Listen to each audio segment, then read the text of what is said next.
doing tutorials now. There we go. We are live. Art tutorials. Free art Last tutorials. time on Draw Anime Academy, I did a painting of a little Power World thing. Someone was asking about what? Drawing grass? Yeah, drawing and rendering grass. Rendering grass, so I did a little painting demo of a little pal, a little woolly. Is that a woolly? No, that woolly is a Rune Factory. It's a lamb ball. Lamb ball. Okay. I get them mixed up. Yeah. So many different games. How do you color black hair on Draw Me? I always have trouble with it. Black hair on Draw Me is black hair on really any program. And I could just give like a little quickie on that. Let's draw a little chibi head for this. What is your wallpaper, please? You mean my iPad wallpaper? You can tackle black hair multiple ways. You can go in terms of like actually very graphic, which is just pure black. And then just leave like a little highlight like this. But to me, that doesn't give me like a lot of information of what's going on. But a lot of manga artists do this. It's great for manga. If you're going for more like coloring, like with color, you can choose between like a very, very dark gray that's like kind of tinted. So like you can go cool, or you can go warm, which is like more like brownish. And then you would basically just add in your shadows and your lights and your darks. But really, it can kind of be anything. I do the same thing for everything, really. I love how you're faster at speed draw than Procreate, because in speed draw the buttons are closer. Yeah. But in Procreate it's like, I know. gotta go change my color. I gotta go change my. Yeah. Gotta exactly. change the size of the brush. Ugh. It's like the form me a QWERTY. triangle. It's like the QWERTY layout for keyboard. It's like was designed to slow people down typing. Yeah. So like adding like a darker tint that's not pure black but close to black, and then adding like a cooler or warmer tint on the highlight can look like black hair. That's one suggestion. You know, that does make sense. What? Why is the UI spaced out over the entire thing? I don't know. I wish you could rearrange it. I wonder if you You know what I could. mean? You know, that's Like, actually you a really could good just pile point. everything into the bottom corner by your like finger down here, and you just go boop boop boop boop boop boop. Yeah. It'd be Sound cool is if you could doubling. rearrange Is that for everyone or Is that for everyone? Is that for one person? chatter? White hair. Actually, we talked a lot about white hair. Colton, you can show that Freerun piece if you want, because he did a demo on that. Yeah, I did a little free run demo a while back about white hair. I need to ping the server though. Yeah, no problem. It's not doubling for me. I don't hear doubling. I would refresh your stream then. Yeah. Do you guys both draw or just her? We both draw. How'd you draw next? Where would you put them? That's a good question. Let me just draw this little face here to kind of give a little bit more drawing context. All right, we are live. Awesome. And then here it is. White hair. Yeah, white hair. You can do that first. Yeah, I did a little demo of white hair a while back. Just remember that white hair tends to be very white in the lights, but it doesn't go all the way to white generally, because you still want to reserve a little bit of your value range, right? This is pure white. Look at This how is white her that hair. is, bruh. It's way lighter. And then number two, in the shadows, the hair will take on the color of the environment generally. So in this case, it's taking on the blue from the sky. But if the sky was red, it would get Reddish. more red. If the sky was green, it would get more green. So primary light source was the sun, secondary light source is the sky. And white likes to grab the color of whatever is the secondary light source. Mm-hmm. I'll talk about next really quickly. Placement. The neck placement will depend on your head shape. If you're going with this kind of head shape, you'll notice that the neck is thinner, and it kind of attaches itself kind of like a lollipop, like this from the front view. It's a cylinder. But from the side view, it's actually at an angle. And then in the three-quarter view, you can see it kind of going back away from you. So that's why necks can be kind of annoying to draw. Is there a way to do the head base more easy and faster? It's complicated for me. I would really just practice it. Yeah, find a process. If you sacrifice too much, it doesn't resemble a head. Yeah. I would say some things are just hard. Like heads are just hard. Heads are hard. So you have to practice them a lot. Mm-hmm. But there are some very simple ways to break them down. Mm-hmm. Like what I'm kind of doing here, I always start with a circle and then I add my guidelines and decide like how the chin should be and how long it should be. But silver, silver is a material, not a color. Like, Yeah. if you were to mark it as a color, it would kind of be like a lightish gray. But the properties that make something look silver is the material. Mm-hmm. Silver is metal. Yeah. So the way that it responds to light, rather than just being a color. Otherwise, it's just gray. Yeah, like a just gray light-ish hair. Gray. You would probably just look up gray hair references for that instead. But yeah, silver is more of a material. So when I think of like neck position, I think what does it look like in the front? What does it look like in the side? And when I do a 3/4, it's kind of a blend between the two. So this plus this equals this because we kind of see a partial bit of both. My anime heads arrived today. They're so cute. Awesome. I'm glad you like the stickers. Yeah. So we started up our watercolor promotion again. Yeah, we did. And it was like we had it going, and then we stopped it, and then we started it again. Mm-hmm. Because our other promotion isn't going to be ready in time. So generally, Unamused, if you want a watercolor, we're fine doing that if you're interested. Yeah. Not only is your character awesome, but I would feel bad Yeah. if we like had a short window where we didn't do the watercolor promotion Yeah. and you just happen to miss it. So if you want a watercolor for your character, let us know and we'll get one. Yeah, so if you get Anime Art School, which is our school where we teach you the fundamentals of art and teaching you to draw from imagination, you get a watercolor of your own OC sent to you. Yeah. Awesome. Yeah, just DM me Generally Amused on Discord and then send me your OC. Is it That'd going to be great. that red-haired girl? Is it? I think it's a red-haired girl, right? I don't think I've seen it. Oh, is it? Yeah. Oh, she's so cool. I can't wait to do her. Oh my gosh. Venus? Yeah, that's so cool. It better be her. Yeah, better be. So we got body questions, we got head questions. It's the same for both male and females for the neck. Yes, generally the placement, but the thickness may change. You 3D printed the Asaro head today. Oh, nice. Awesome. I love these, dude. You can find a couple of free models online. Just make sure they're accurate. And I use matte white. And I print with I don't know, like 5 or 6 wall thickness, because if you shine a light on it, you don't want subsurface scattering happening. You want nice clear planes showing. So Yeah. just letting you know that when I print the Asaro head, I print it in matte white, and I make sure that it has enough wall thickness that you don't get subsurface scattering happening, because that kind of defeats the purpose of the Asaro head.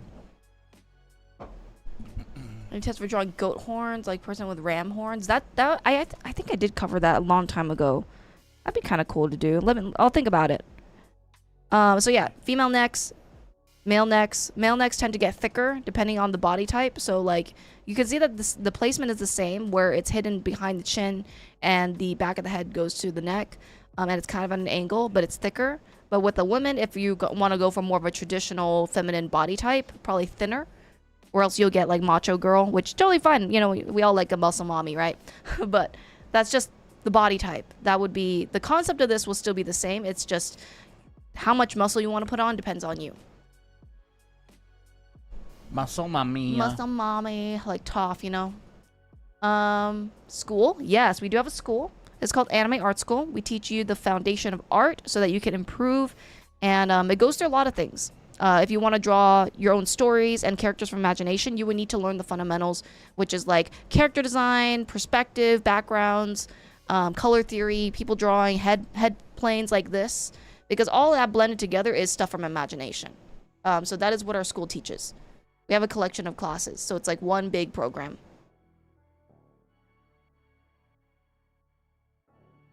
Let's see. They call me tough because it sounds like tough. Oh, that's fun. Yeah, that's a line that she says. Yeah. I kind of thought that was she familiar. doesn't say it. It's the Was play. it the play? Oh, the play. It's the play. What was that play called? I don't remember. Is Something Island play? Ember Island? it Ember Island? Ember Island Players or something? Ember Island Play? They just call me tough because it sounds like tough. I watched the heck out of Avatar: The Last Airbender when I was a kid. Just every episode I had almost completely memorized. Dang. It's so good. Maybe not some of like the later episodes in season 3, but like the original episodes in season 1 and 2. Oh, a lot of them. Mm-hmm. It's so good, dude. Absolute peak. How do you render an eye when it's facing the light? I mean, that would probably be like the highlight would probably be in the middle. It depends on where your light source is. Some people have been asking about bodies, like a quick, like how to make it easier. Honestly, it's I hate to say it, but it is hard. But this is how I like to simplify. I like to kind of modify the initial torso, and then I have a system. This is my system. Rectangle divided in half, and then I modify. This right here is my clavicle. So like I know where to put it. This is my head. Connecting that is my neck. This right here is a mixture of this plus the rib cage. And then I just blend the forms together, and it's also rounded.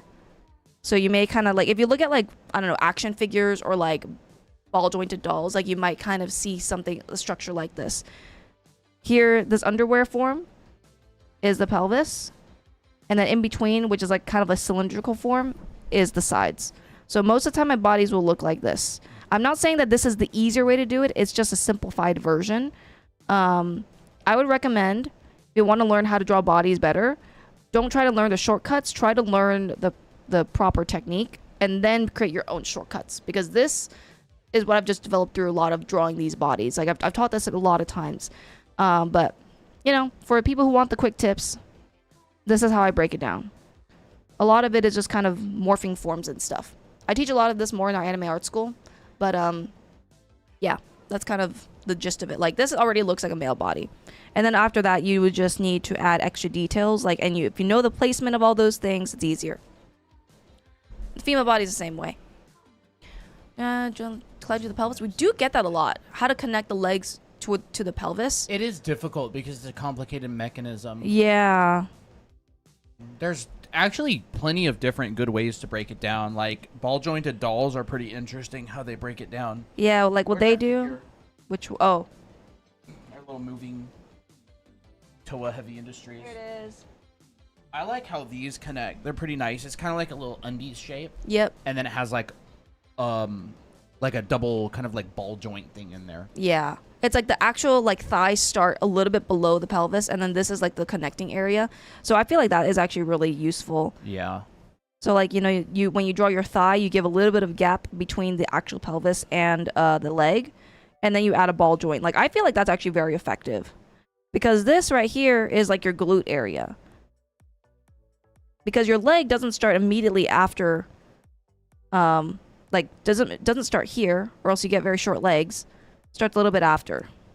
Yeah, and that whole thing has a good range of motion. I would keep an eye out for your 3-finger gap, which is the bottom of that like front like spine of the pelvis. You can feel it right here, like it's like a hard pieces right here on the side of your hips. Yeah. It about 3 fingers width fits there, and that's like actually where your leg bends at.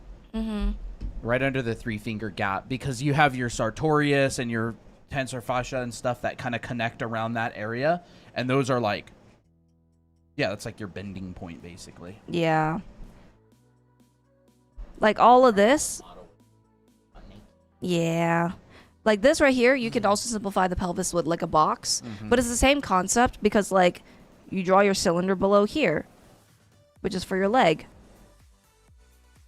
And then, you know, what does this part do? Or actually, if you're going to raise it a little bit, it's going to cross over the box. But then, like, what happens here? Well, this is where your glutes come in. And then you'll actually see this interesting form for the leg right here. So, for me, the easier way for me personally to do it is to draw. This is great for structure. I practice with drawing it like this a lot. Another way I like to do it is kind of like a shortcut, which is underwear form. Yeah, I'm a really big fan of the undies form. Undies form, because this already gives me this curve right here, and all I have to do is just add a bump and follow it. Yeah. It's good. The undies form is really good. Yeah. So I mean, there's a reason that like ball jointed dolls use it.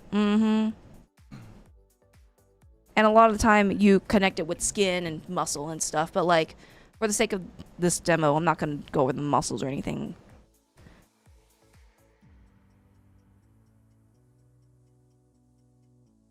I'd be able to teach us how to add fluidity and gesture into poses. Yes, I can do that. And do you have any towards wing anatomy? No, I don't do wings. I could if I studied it a lot, but I don't have anything right now. You could ask a creature artist for that. Maybe Aaron Blaze or something. You and I get the wing question enough that it would probably be worth studying wings just to answer it. You know, when it that's a comes really up. good point. Having a hard time drawing the face. If you don't mind, I've posted some of the face constructions in the art help channel. Can you view what I'm doing wrong? I don't think we don't really do like on the spot critiques, but I can definitely talk about faces and drawing them. I mean, I'm kind of intrigued. to see You are that for intrigued? some Okay, reason. sure. Is this it? As your user Omi Kiri?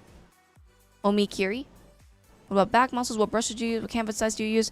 Okay, canvas size I use 5,000 by 6,000 pixel canvas. What brush do you use? This brush that I'm currently using you can find on our Discord. So it is in the resource share channel, and it is called New Drawing Brush. It's a pinned message. Yeah, it's Procreate. So yeah, gesture. So one thing to keep in mind is that gesture is in everything. Not isn't everything. It is in everything. So like inherent inherent. to things. It's like the connection of stuff. Yeah. Like I think training yourself to find areas of connection in the body is really good. Okay, so like for instance, this is a really dumb pose, but it looks like a monkey. But anyways, if I'm drawing like this pose, for example, there's a few curves that I can do, that I can find to connect the whole body together. There's this pose right here, which is the most prominent pose, and then there's additional poses like an S curve throughout the arms or this little C curve throughout the legs. I think when people draw bodies, they do this. And then they wonder like why it doesn't look that fluid. So try to use more curves in your gesture and exaggerate more. Don't be afraid to like literally tilt the head to the side. Don't be afraid to attach the ribs and and bend the torso a little bit. And legs bend and kind of, they're not a straight line all the time. So like you can see that I'm literally connecting the whole entire upper body and lower body into this one curve. And then all the other curves that I can do, instead of doing a straight line here and a straight line here, I'm going to just combine it into one S curve. Look how much more fluid that looks. And then this, look at this. This connects into this, so we can kind of have another S curve. So like, look how fluid that feels now, right? And then you don't abandon this concept, especially like when you're adding like forms. Like make your forms follow the gesture. Build upon it. And it's okay to like, if this is too curvy, then you can straighten it out. But like the concept of the flow is there, right? So that is generally what I would do with gesture drawing. Like if you're practicing gesture and you are doing like based off of poses, that's what I would do. I would try to find what's the main idea of the pose, find my proportions, and then guide all my body parts and limbs along this gesture. You know, if that means pushing this leg in a little bit, and this is like the main gesture of the weighted leg, you know, what is this leg going to do? It's not just going to go straight unless you want it to. You can curve it a little bit more and do something like this.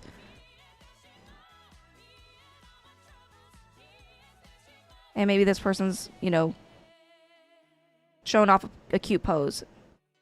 But instead of treating the arms as separate components, I'm going to combine this curve into one and then draw the arms after it. And then there's also gesture within different parts of the body. So like the leg has its own gesture. You can't escape it really. And it's not really this thing like, oh, once it's done, then you don't think about it anymore. It's, okay, I have this main curve of the leg. Now what are the interconnecting leg curves in here? Generally, you'll get glute, thigh, and you'll get this this interlocking curve. Like, look at this. This already looks like a leg. Yeah, gesture's not the sort of thing that you solve and then forget about. You kind of have to keep it in the back of your mind during the whole drawing because things refer to it. Mm-hmm. It's like a magnetic pole, kind of. Yeah. Like, it influences your drawing throughout the entire drawing, not just in the very beginning state. Mm-hmm. Think about it like that. Yeah. And another thing is that you can have a general idea of what the gesture is, but you can always edit the gesture afterwards. Like, I don't think that this curve can work, but I feel like it'll be better if I turn it into more of an S curve. So we have more of a twist. So like, look how much more interesting that feels. So like, you can edit your curves as you draw. It doesn't have to be like one and done. It's like you edit as you go. Yeah. You're an author. Yeah, exactly. You're the author of your drawing, and editing is totally fine. Mm-hmm. And whether you make a new layer and make a new drawing, or you just erase your drawing and then redraw a certain part, it doesn't really matter. Mm-hmm. You know, it's like the same mentality. Yeah. When you draw the arms as one, is it the same when they're bent? I'm not sure what you mean by that. If you're meaning like, oh, if one arm is bent and the other isn't, then I would just say like, okay, one arm is like this and the other one is like this. But you could definitely turn it into one curve as well if that's what you want. I'm just saying like wherever you find that the arms can connect to each other, you could just use that one arc. I'm trying to have you think about it more holistically rather than separate compartments. Because the lower body is very much like flowing into each other a lot. Can I ask you a question? Do you have an art school? Just asking. Yes, we do have an art school. It's called Anime Art School. We teach foundation because that is what you need to learn in order to improve at art. If you really want to take art seriously, this is our program. It's online and it's self-paced. And you have it forever. It's like you take you about a whole year to get through. It's funny because upon first inspection of our channel, it's like, oh, they do like anime drawing tutorials. But the underlying thing beneath the anime style is foundation. It's stylized foundation. So your perspective, figure drawing, anatomy, color theory, composition, design, character design, like all that stuff. It's not... Nothing's been reinvented, right? It's just kind of stylized. Yeah. Like, I teach you in the first week of Heads and Faces, even though literally what you're doing towards the end is this. Yeah. Like, at the end, you're doing this, but you need to understand what causes this, and that is through realism and general realism, you know, like, how the head plans. Form drawing is so important. Yeah. Form and space drawing is like the foundation of anything else you want to do in the future. So we have you focus on that all the time with drawing heads, with drawing perspective, boxes, backgrounds, objects at different angles and proportion. Anime heads, guess what? They're 3D. Yep. They are three-dimensional forms. Otherwise, I wouldn't be able to 3D print this. Yep. It is a three-dimensional form. It's seen better days. Wait, is that a hair? It probably no. Right? I would not be able to have this in my hand if anime was not a three-dimensional form. It's just like stylized. Do y'all see the new skin of that pink-haired girl in Fortnite? They have like the 3D version and then they have like the stylized version. That was cool. You know what I'm talking about? Where it's like there's like the 3D model version and then there's like a cell shaded version. They use the 3D model one to make the cell shaded version. They just apply like a filter to it. You can make anime style filters in Blender. It's like, or 3D programs. And what is it? Like Genshin and all of these games, they're 3D models. They're just, their shader is in an anime style, but they're all three-dimensional character designs. Really good point. I feel like one of the misconceptions when people get started with drawing anime is that they're like, oh, what's the shape of this thing? What's the shape of that thing? Like, yeah. Oh, if I could just nail the shape of this cheek. But the shape of the cheek is determined by the form of it. Yep. But hand perspectives. We have a YouTube video on hands. You can go check it out on our channel, Draw Anime Academy. Yep. It talks a lot about that kind of stuff. It does. In fact, I'm kind of showing you like I'm not really describing the demo right now, but like this is how I would think about it. DM Christina for the reference. DM me for the reference. because she's also going to follow up with like shipping address and stuff. Yeah. So what a lot of people think about hands is they go immediately into like the fingers and the palms, and they try to like make every finger look correct. But thing is, if they have no idea of where they start, like you're going to cook yourself, right? So even if it takes longer, do this step here. This establishes perspective and establishes proportion at the same time. Because once this looks mostly like a hand, then all the details afterwards come easy. Like, so this turns into this, which is boxes, then turns into modified boxes and modified hands. Like this, I can say, oh, this pinky goes back and it's a cylinder. So on and so forth. I don't have much room, so let me just modify this pose a little bit. Like, you can see I'm still using the concept of boxes with perspective. It's just a starting point for me. Right, but I'm not freaking myself out because I already know what I'm supposed to do because I started with this. Yeah, the reason that the paper is so much easier to start with, you don't have to do it this way, by the way. This is one way you can do it. It's like the most open thing ever, but it's a good method because it allows you to think very, very simply in 3D. It's like, how do you draw? It's like drawing a piece of paper in 3D, right? That has a fold in it. It's like very, very simple. And it allows you to think about things three-dimensionally without like over texturing. What am I talking about? Over like loading your brain. Yeah, overwhelming your brain and stuff. Exactly.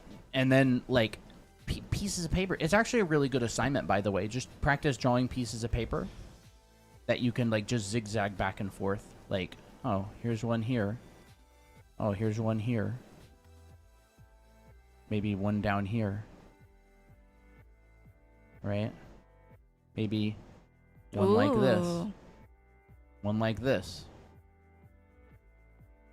Maybe up.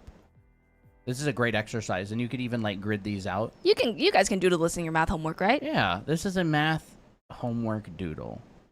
This is what people do when they're bored in class on the side of their paper. This is getting better at form drawing. This is like a three-dimensional form, and it can represent all kinds of stuff. Yep. And then so this is using the same technique. But thing is, like, hand perspective assumes like you need to understand how to draw different forms in perspective, like cylinders in different perspectives, boxes in different perspectives. If you don't know how to do that, like, once again, we don't want to think about things on a surface level. We want to think about like what's the structure underneath. That's really everything. Please explain Loomis method. I don't really use the Loomis method that like extensively. I use it a partial way, so I wouldn't really be able to say like here's the exact method. But yeah, a lot of artists don't use the Loomis method. You teach how to draw side profiles. We do have a side profile video. That's our latest video on our TikTok page. You can check that out if you want. When you have a complete painting idea that you know you want to draw, how do you go? Well, first of all, I would start off with your thumbnails because yes, you may have this complete painting idea, but thing is, I wouldn't trust your brain. Your brain likes to make things look good, and then when you try it actually on paper, like there's inconsistencies. It's like a dream. Yeah, it's like this amorphous blob. Yeah. The only way to like take that amorphous blob that you've got a good vibe about and bring it forward is to actually start putting stuff down and seeing how it looks on paper, and it will morph and change as you realize, oh, I this actually isn't very resolved. That's a really common topic, by the way. Like, yeah. It's a really good question, or I don't know if it was a question or not. I don't know. It was a question, yeah. It's on TikTok.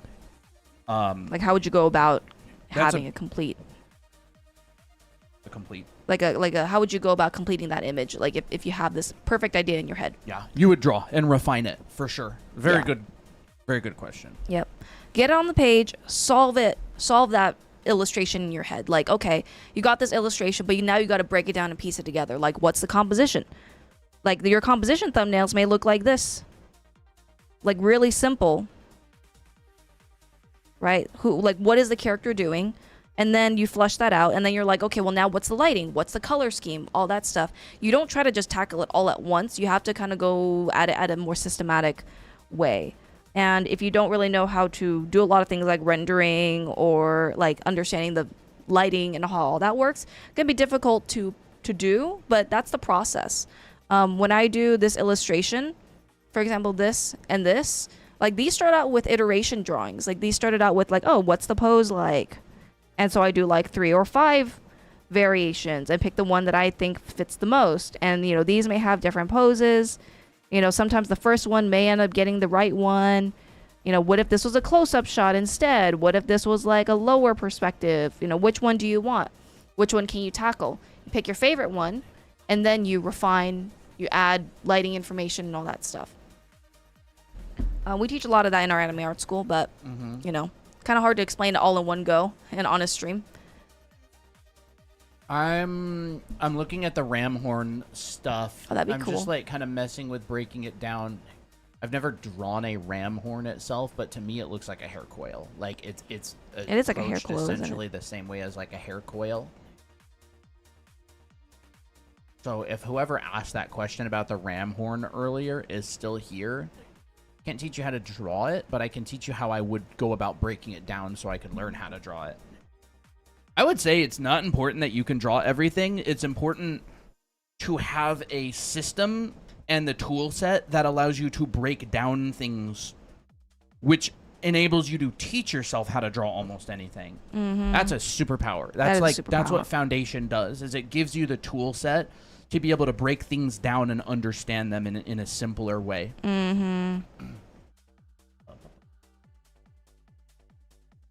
Hey Fox, how you doing? I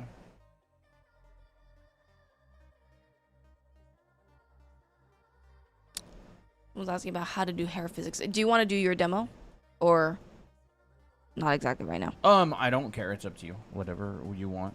Okay, I'll cover quickly on some hair physics first, and then you can do your demo. So really, hair physics kind of goes into like gravity, right? And also flow, and also the lightness and density of hair. Like you can have very straight and brittle hair, you can have very thick hair, but either way, like gravity is going to pull it down, right? Of course, there's hairstyles that are going to be poofy, which in that case, it's going to kind of go straight out like this and kind of go around in a circle. But and in those cases, the texture is different. It's lighter. You kind of get a different vibe. So I would say focus on the volume. And if it's like straight hair, you'll generally see it flow downwards, almost like a cape, because there's going to be a front side and a back side. If you have this general direction, you can kind of use this and tweak this however you want. The reason is because I can have this kind of flowing a little bit, or I can just say, oh, this person is idle. It's not flowing anywhere. But I would say try to draw hair when it's idle first, just to see what the properties of the hair is like. And then afterwards, you can decide, okay, I want it to be blowing in the wind, because that will change the physics of things. So what I'm doing here is I'm starting from up here, and then I'm literally like dropping it down to the sides. And you really want to think about hair as a 3-dimensional form rather than strips or rather than outlines. I constantly talk about this. I did the same mistake. I started thinking about hair as this rather than the whole. And then I just try to guess my way through. But like starting from the very top, where does the hair clump start from, and then where does it end? To me, that helps me a lot more, and it gets me like nicer, flowier curves. And it also feels more believable. So like, oh yeah, it ends here because there's that cape form. Right? So once you know this part, what about trying to move it? Well, if you want to make it flow in the wind, well, what direction is the wind flowing? And the thing about hair in motion is that it doesn't have to be perfect. That's like not the point. The point is to just show that, you know, how is it flowing? It's not supposed to be like, oh, how am I going to calculate every single hair clump? It's just, where's it going? Is it going this way? Okay, let's make the hair go this way. And so the hair will generally get stopped by the head a little bit if it's tucked behind the hair, or if it's tucked behind the head. So it may, you know, some strands may look like this. Strands that are towards the front may not get blocked by the head, so they may kind of go in a bit of a different direction, like this. But you can still see that they're going in where the wind is pulling them, because that's what you decide, right? Then You know, maybe you can have hair strands that kind of go overlapping over the head, but things that are going behind the ear maybe stick closer to the ear and don't fray out as much. And then there's also some hair strands that like to flip over like this. But once again, as long as you have them going in a familiar direction and you know where these roots are coming from, then makes your hair look more believable, right? All this long S curves going this way.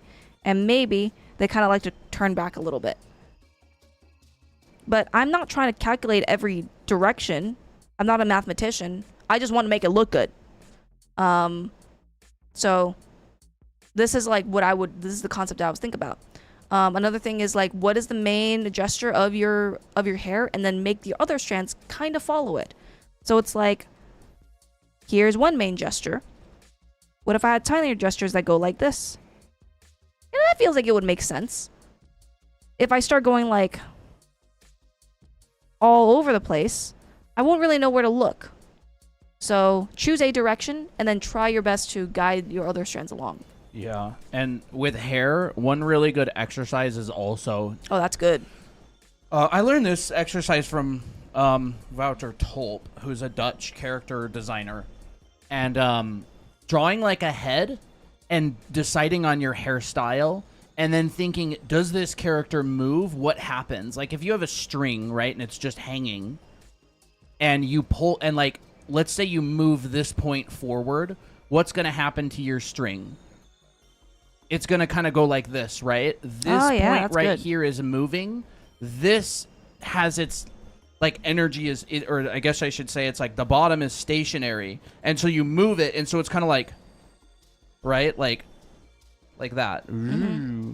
And hair does that a lot, especially since it picks up wind and it picks up like, you know, air resistance and all that. So I like to think you design your hairstyle and then you think, okay, this character's moving its head forward.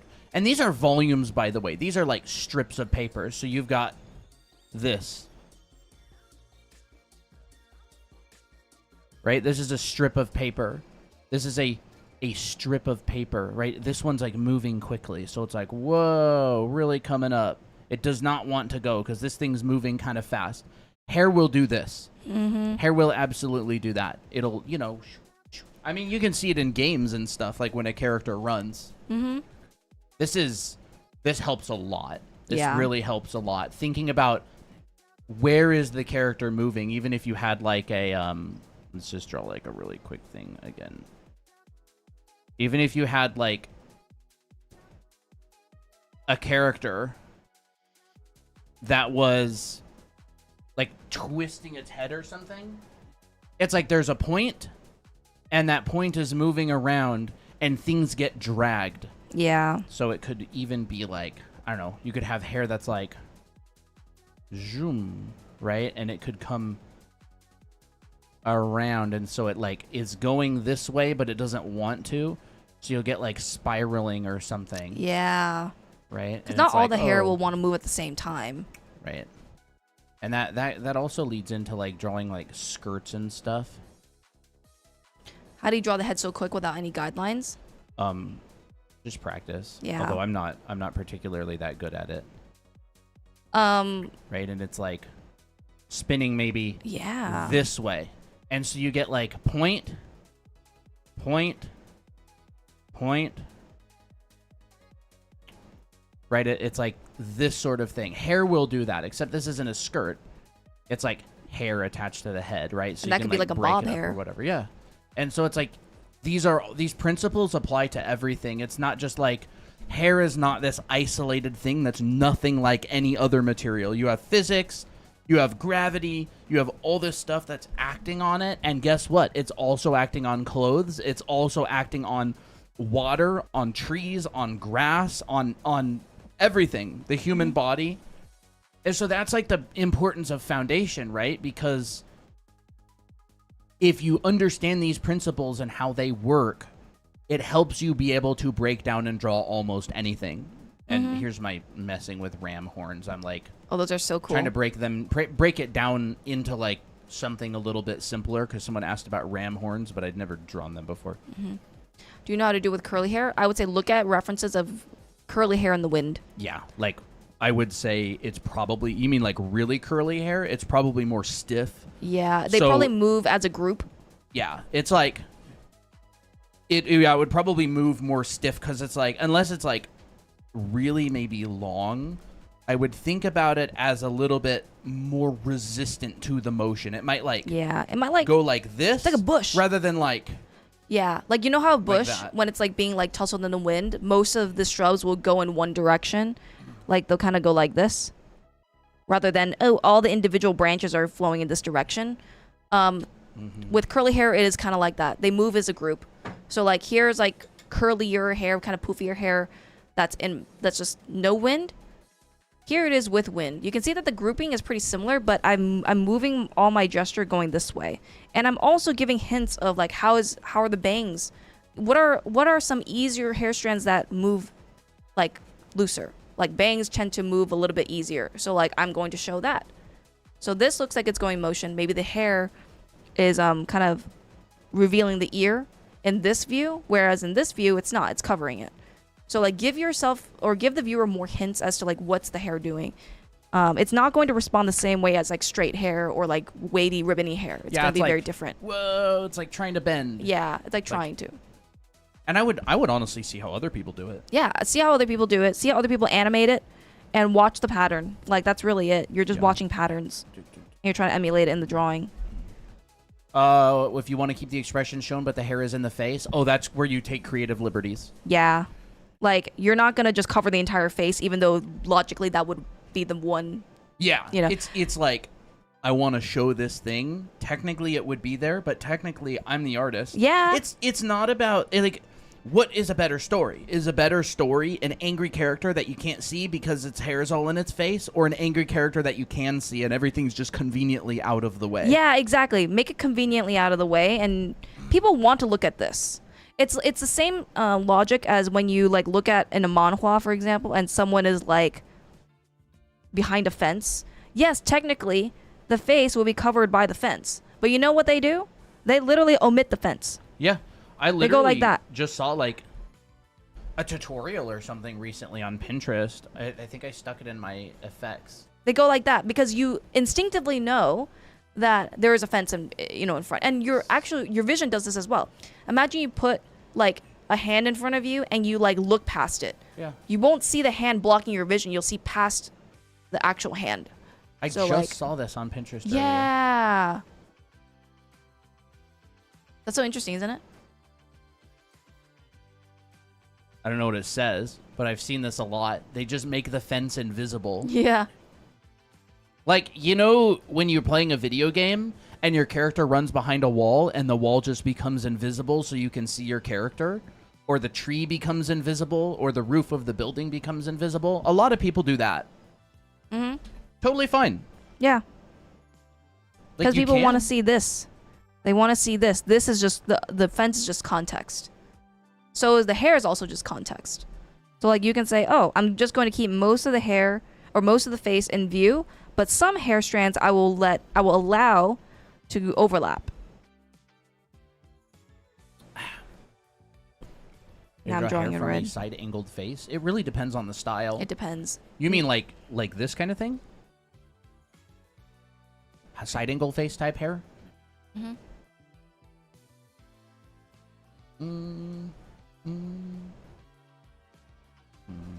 Yes. Didn't realize. I mean, when I draw hair from a side-angled face, I don't know why I would be the one teaching the anime drawing stuff, but maybe it could be fun once. I think in a it'd be while. good. You teach it. You can show your screen. Or if you want.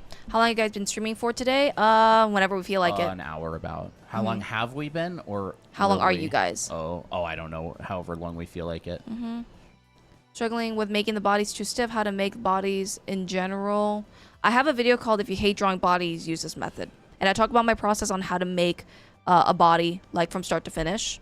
I just write our YouTube handle. Draw Anime Academy on YouTube.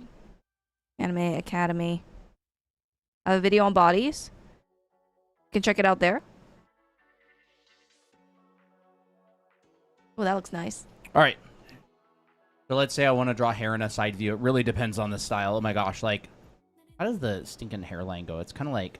Yeah, it's kind of Like like that. Yeah, that. like that. So I think about this as like my hairline, general hairline. Obviously, people's hairlines vary a lot, but you have to have an entry point.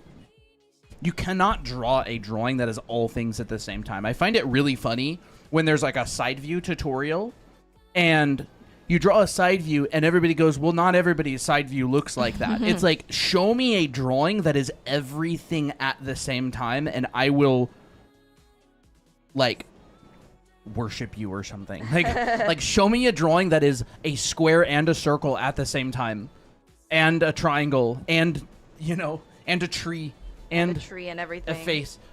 Like, you can't make a non-specific drawing. It has to be specific. You'd have to make another drawing.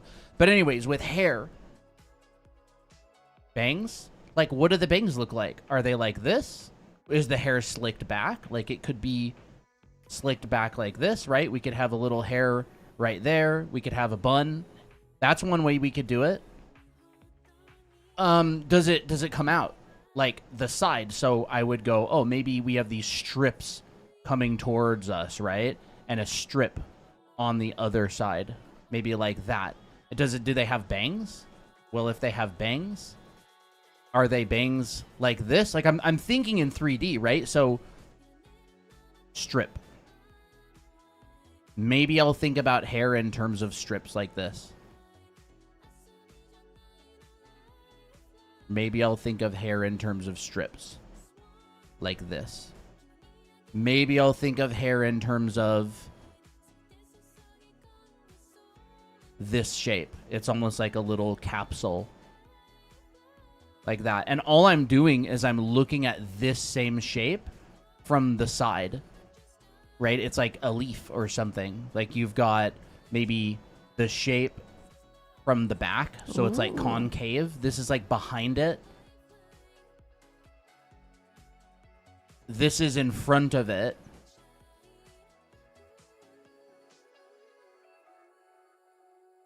This is from the side.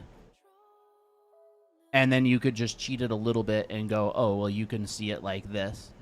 People are asking what brush this is. Oh, this is literally the default Hard brush.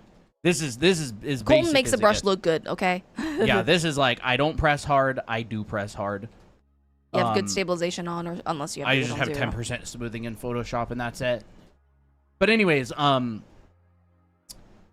look at it from the side. So if you're in a side view, like, I'm going to look at this from the side, which is like, here's that shell, right? If I'm in the side view, maybe here's my hair vents, right? And again, it depends on the style entirely, because not every hairstyle has the same components. Maybe there's like a hair vent on the side, right? Is it like a Hime cut hair vent where it's like this? Is it a hair vent like Miki's where it's kind of like like that? And then again, I have to be able to draw this from different angles. That's why form drawing is so incredibly important. Because if I can't draw or at least imply the same form from a different angle, it's going to be very difficult to change this sort of thing.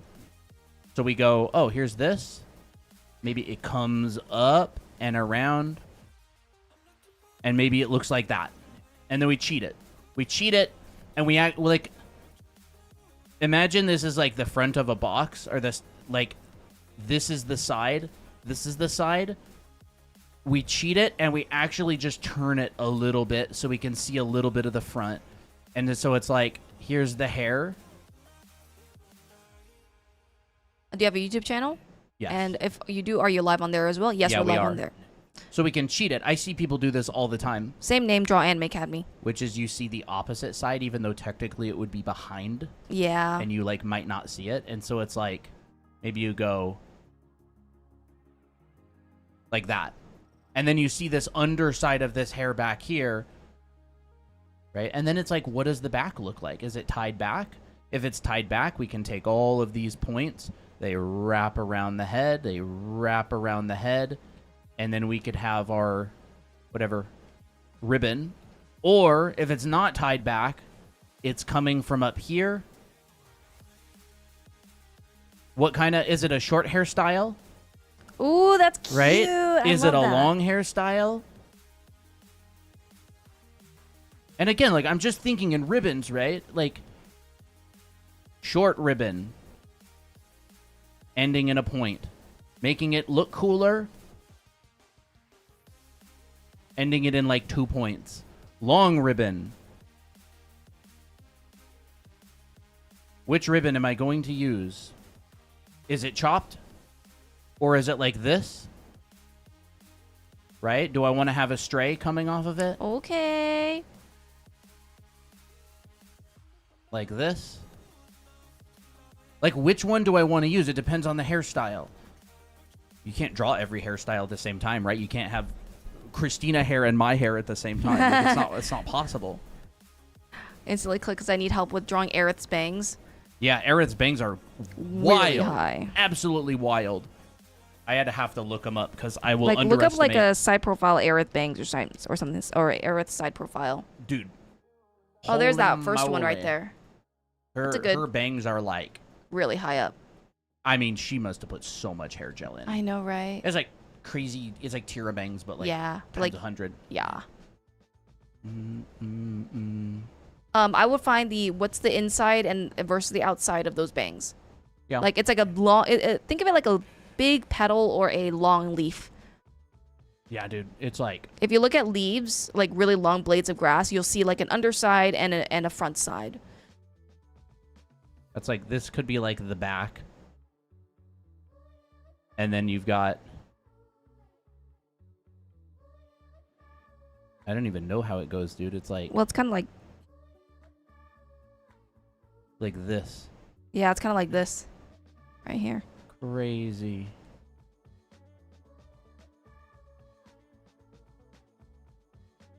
And then this all kind of goes back there. And she's got like a ribbon. And this goes into, you know, whatnot. Oh, that's so cute.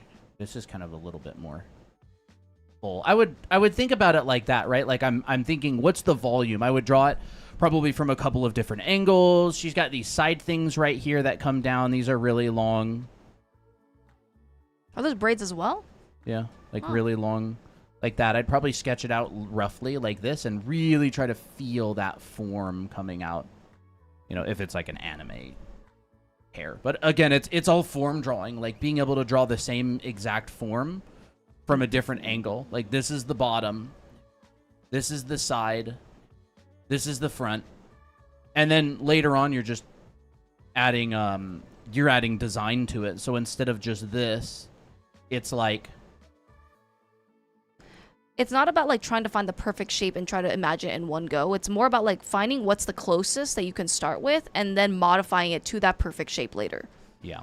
Like you can see that he started with that one shape and then he's modifying it and now it looks really, really good. Yeah, I definitely think of hair like that because I've struggled with hair a lot. So I was doing my 1,000 heads challenge, right? And so this is one I did earlier today.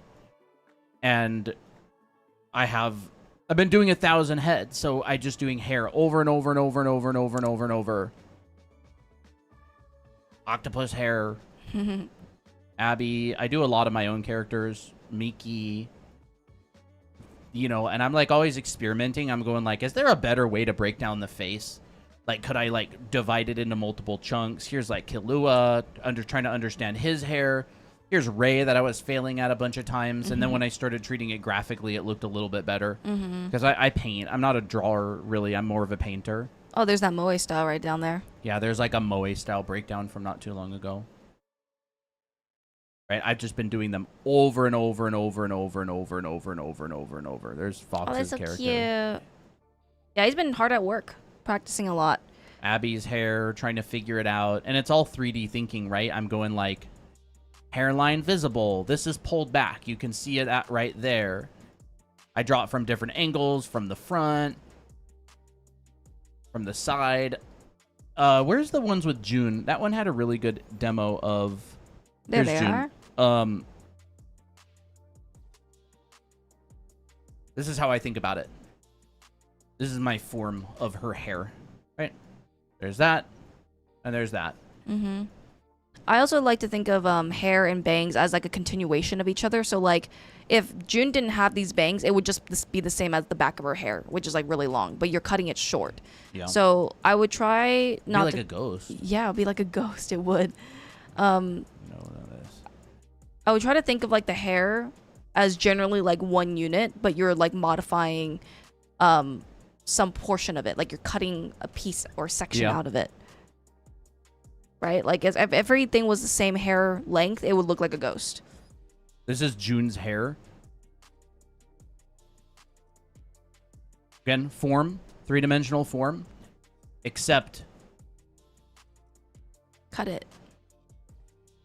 we cut it. Oh, so cute. That could be like a pal. Oh, that's so cute. How do you draw a character looking up? I actually have a TikTok on that. You can check that out on our TikTok page. Can you go back to the diorama of the painting with the HP bar? Oh, this one. This was a demo that I did on Monday's stream. So you can see me paint most of this live on our YouTube channel. I merged all the layers, but yeah, this is a I forget the name of it. I keep Land ball. Land ball. I keep thinking Wooly. Thinking Rune Factory. Oh, Wooly and Pal World But yeah. collab. That'd be so cool. Do you guys use Liquify a lot? Not really. Not at all, honestly. I use Liquify if I feel too lazy to fix the whole entire drawing. I don't even have a hotkey for it. Nah, I don't either. But I use it anyways. sometimes. There was a question earlier about ram horns, and the way that I would think about it is basically, what is it doing in 3D space? I would think, okay, so I kind of got like a spiral. I'd probably do this to start, right? It's like a golden ratio type deal. And then I'd probably break it into like a piece of paper and like flip it around and then flip this up. And I'd start with that. And I would probably be like, okay, what does this part underneath do?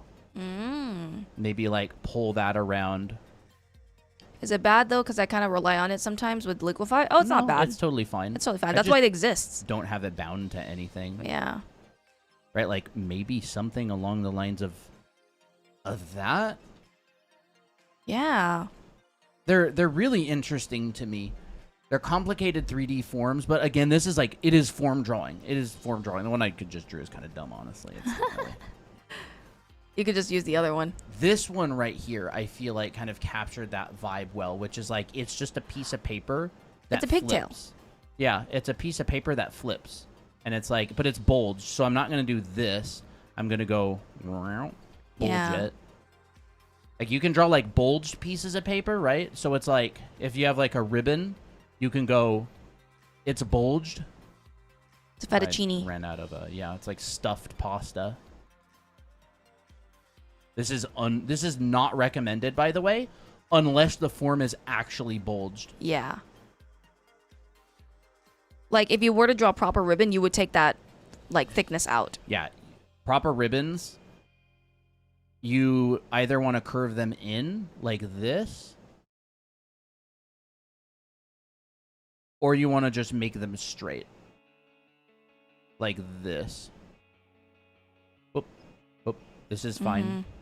Unless you actually have something that's physically bulged like a ram horn, I wouldn't necessarily recommend this 3-dimensional area right here. But it's really like, it's the same thing as like the paper for the hand. Like drawing sheets of paper like this is the same thing to me as drawing a ram horn. Like, I'm going to start with something simple and then I'm sort of going to like inflate it. Yeah. Like, oh, come down here, come up here. Maybe it like wraps around again and goes back and comes out there. What is this doing? And Let's drawing in see. perspective really is like trying to find the 3D space, like X, Y, and Z. There we go. You know, that goes into more of like a complicated topic, but Yeah. I used to think that perspective is just like, oh, you just magically somehow know perspective, but like then no. There's a whole like understanding how 3-dimensional space works, which is really interesting, you know? Yeah. I find it very interesting. And some ram horns are longer than others, and some of them are like chunkier than others Oh, too. that's cool. I would pay a lot of attention to this right here. Corners. these corners to me are really important. Because it's like showing me, and this has lines on it too. Yeah, so fun like I can lines. actually see the topology of this as it spins around. And that to me is really important. I bet horns are like a beauty standard among these rams. They're like, ooh, the bigger the horns, the better. He's like, I'm awesome. Yeah. You guys are so good explainers. I wanted to sleep already, but I can't stop listening to you. You know, we do stream quite often, so you can go to sleep. But I appreciate it. We appreciate it a lot. Yeah. So I would look for these forms. You know, maybe we'll... And don't worry about experimenting and messing up. Like, it's all about trying to understand what's going on. Mm-hmm. So maybe we have this coming up here like that, and then this could come down like that. And we could even just imply this line instead of drawing it. So we could just go like, make it a dotted line. The dotted line method. Hatching method? But you want to know how to get good at ram horns? Just draw it a million times. Add my it to gosh, every yeah. character. Yeah, make an OC with horns like a ram and draw your OC obsessively a million times. Yeah. Fun and practice. I don't like that. Although I really don't like that bulge there that much. I kind of like it I like it like that too. going more like that. And then we're like really trying to understand what's happening with this form in here. And I would try to draw it from a bunch of different angles. And I wouldn't try to copy the reference in terms of like shape for shape. Like I'm not doing like copy drawing. I'm doing like form drawing. I'm really paying attention to what exactly is happening with this form. Something that I do notice. Macaroni, what? I do notice, and this is what I did myself, like, as if I did copy drawings, I would only focus on outlines. Like, if I were to draw the Yeah. horn, I would start, like this. Instead of those forms like that. Like, this is what my drawings would look like Yeah. back then, is I would only focus on the outline, not on what's happening on the inside. Not thinking about, oh, how do I break this down into a cylinder? Yeah. I would only focus on what's the outside, and hopefully I get it right. You know, and the more experience that you have, the more you will be able to get it right more on the first or second try. But I think what gives you the edge is simple forms like this for hands, for horns, for anything. Like understanding what type of cylinder can I use for this situation. Is it this type of cylinder where the front is facing us and it's more like a circle? Or is it more like this cylinder where it's kind of facing towards the side and the ellipse is thinner? Yeah.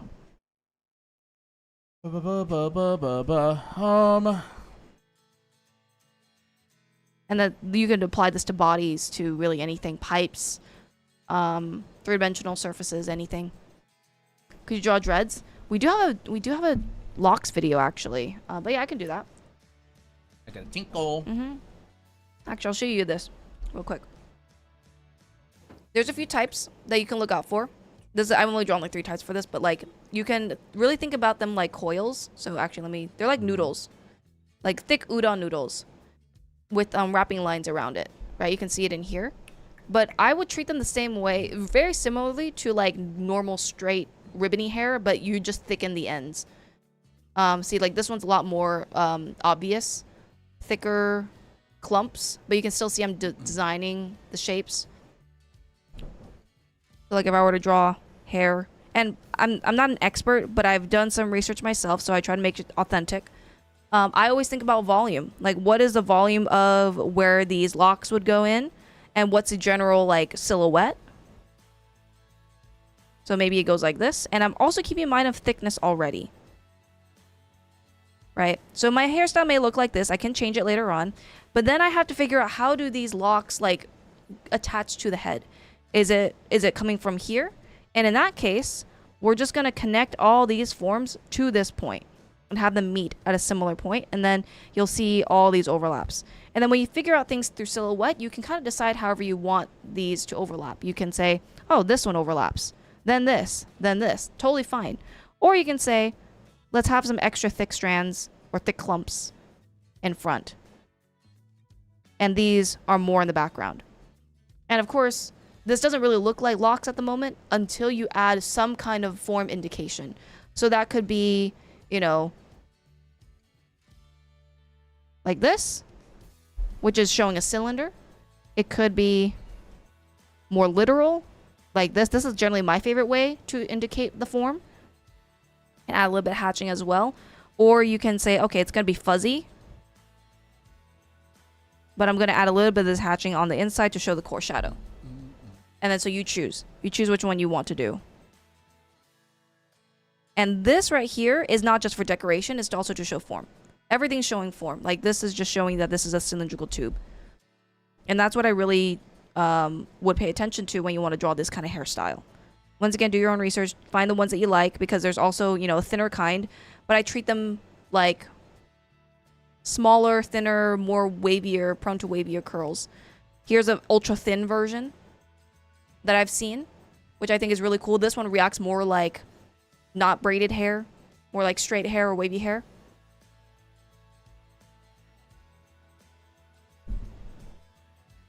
But that's what I would do.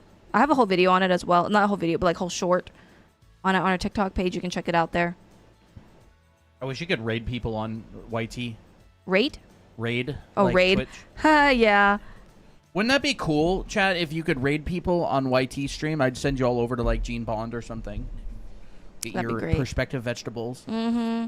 It's like after you're done at the theme park, you like send your kids to like the vegetable store. The vegetable store, yeah. Feed them good salads.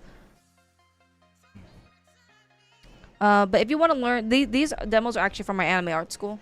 And if you like the lessons that we've shown you on how to draw form and, you know, stuff in perspective, like this is exactly what we teach in our anime art school. If you want to get serious and you want to learn how to draw your own characters and stories from scratch and from imagination, that is what we cover. And it's called Anime Art School. How do you keep extending the page? It's just a crop tool. And by the way, we are doing a promotion where if you get the Anime Art School, you get a watercolor. So if you do get it, let us know if you want the watercolor, and we'll set that up for you. Oh, I guess you can. Oh, interesting. YouTube Someone said raid. that you could raid on YouTube. Open YouTube. YouTubers do it all the Studio, time. go to settings, Age select limitations? community. 13 and up, that's what we recommend. But it's basically for all ages. But this is like a serious thing. Like, it's not like a kids, you know, kids school. Yeah, it's kind of like an art college. Yeah. Do it not is be like that. deceived by the word anime. Yes. It is a high protein drawing program that focuses on foundation. If you know anything about us, we focus a lot on foundation, perspective, color theory, anatomy, figure drawing, proportion, design, gesture drawing, all those types of things. Lighting, composition, color lighting. theory, Yes. still lifes even as well. Yup. I teach the stuff that got me hired professionally. My kid bro is interested. Awesome. That'd be perfect. Awesome. It is approachable for sure. Like it's Yeah. definitely for people who it goes from the very start. So if you're a beginner, totally fine. But it is Yeah. a program that is designed to help you get better Yeah. from drawing from imagination. It's not like a here's how I made this anime art. Yeah. I mean, for enrollment, seriously, you mean like if you want to be serious? Honestly, any age that you're serious in, you can take it. Yeah. Like if you're 16 and you're like, man, I want to be serious, take it. If you're 15, 14, whatever, and or you're older, like 30s, You can we check it have out that on here. as well. There's Yeah. no specific age limit. Yeah, no specific age limit. As long as you're serious, you're good. That's what we got it for. If I was able to pay, I would be so grateful for it. Oh, awesome. That'd be great. You know, but that's why we stream as well. Yeah, back when Christina was talking about locks, Yeah. design is also really important. Yes. Like, one thing you'll notice with the hair that Christina draws is this. Look at the space of this Ooh. versus the space of this. I'm literally talking about, like, the negative space here, right? Like, this area in red. Notice how it's bigger than the area above it. Notice how this area is really small. Notice how this area is much bigger. That's like varying your shapes so they're not all even. This will help your design look a lot better. And then you'll notice, like on her drawing, there's usually some sort of a cohesiveness to like this sort of thing as well. The rhythm. Like the rhythm, it's unity with variety is what it is. This is like outside silhouette gesture, and then this is like varying your negative space. And they're not all perfectly lined up, but they're like referring to that gesture. If you look at the drawing that Christina did, you'll see that exact thing, right? There's the gesture. There's that like outside stable silhouette shape. And then she's going, this one's large. This one's short. medium. This one's small.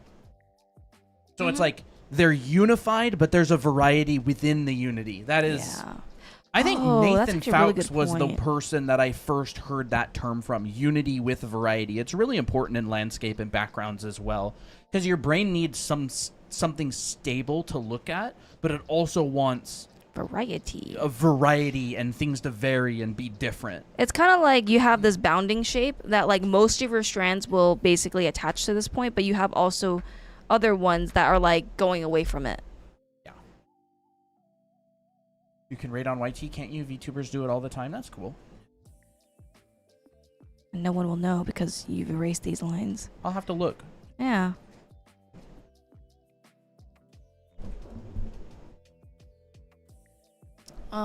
Is there a less expensive option even if there are less things available? We will be starting to make more affordable classes that are shorter as well. So stay tuned for that. But these are kind of like your little... These are the more expensive version of these streams because we do it literally for free. Yeah, we're going to be building more classes in the future, but they're not out yet. Yeah. Like less expensive, less in-depth classes that are more like a crash course. Mm-hmm. We're thinking about two different kinds of classes: boot camp, which is like medium length, and then crash course, which is like shorter length. Yeah. Boot camp might be like 8 hours of content. A crash course might be like 2 or 3 hours of content, and they'll be priced much lower for people who are just like, I want to learn specifically about this topic. Yeah. We just haven't built them yet. Yeah. But we will. Chat.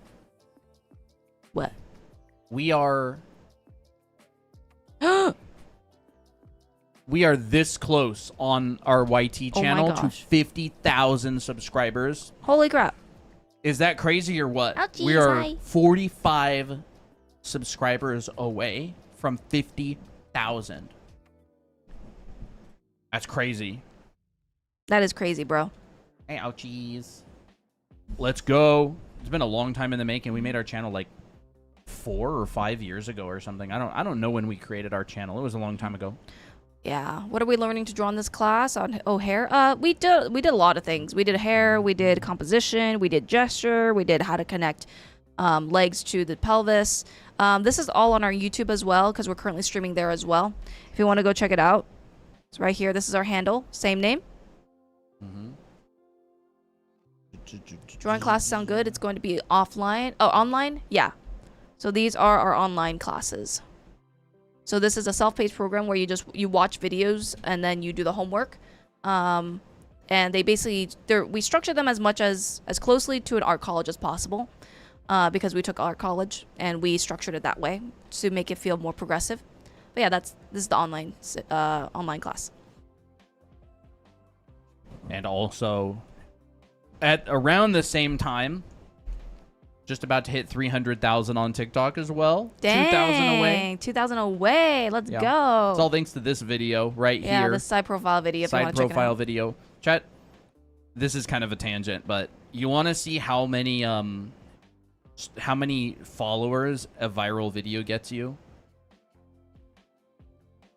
About 25,000. 25,000. Yup. Also, estimated reward is 0. But 25,000 new followers from one video. So it can happen. It can be you if you make a viral video. If you learn how to make viral videos, that could be you. Yeah, that's not even our biggest follower video, funny enough. Yeah.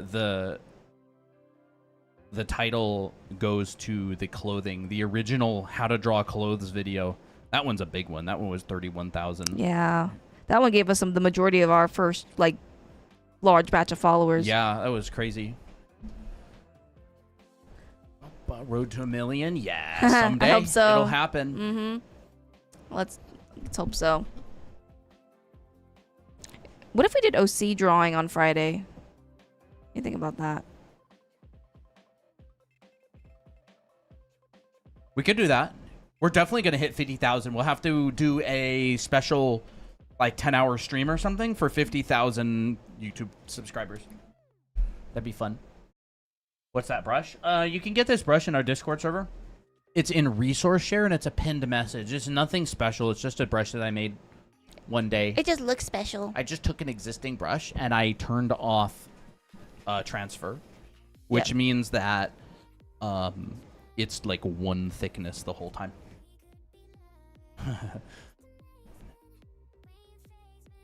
Yeah, you're gonna make alt accounts. Youchies. Youchies. Yowies. I'm kidding. Yowies. Mom found the yowie. Yeah. Oh, that's funny. Ouchies.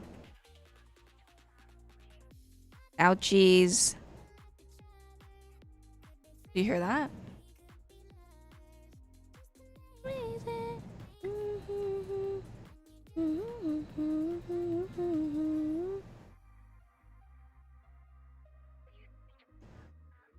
Kind of trying a different hairstyle. This one looks kind of fun. Live redirect users. I guess it didn't turn out as interesting as I thought it would, but oh well. We'll just keep it that way. Sometimes I'll experiment with different hairstyles and see what I can get.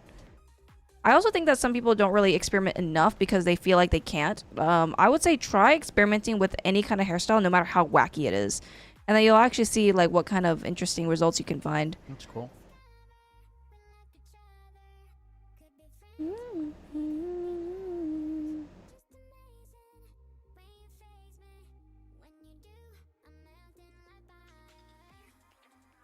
Kind of cool.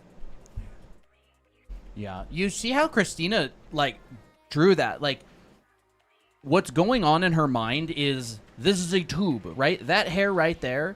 She went. That's zoomed in really far. She went. It's an S curve and it's a tube. Potato noodle. I don't know. Right? Like this, maybe like that, and then she's going. Wrap around. Wrap around. This is the exercise we're always talking about on stream, by the way, which is like get better line quality. 2 lines, and you go straight to straight, like this. This is the exercise, and then you do it again, except this one goes behind this one, so you go zoop, zoop, zoop. So that's part of it. This is like part of what she drew. And then the rest is it bulges. She has it like bulging out as well. So like, you know, you go zoop, zoop, zoop, zoop, zoop, zoop.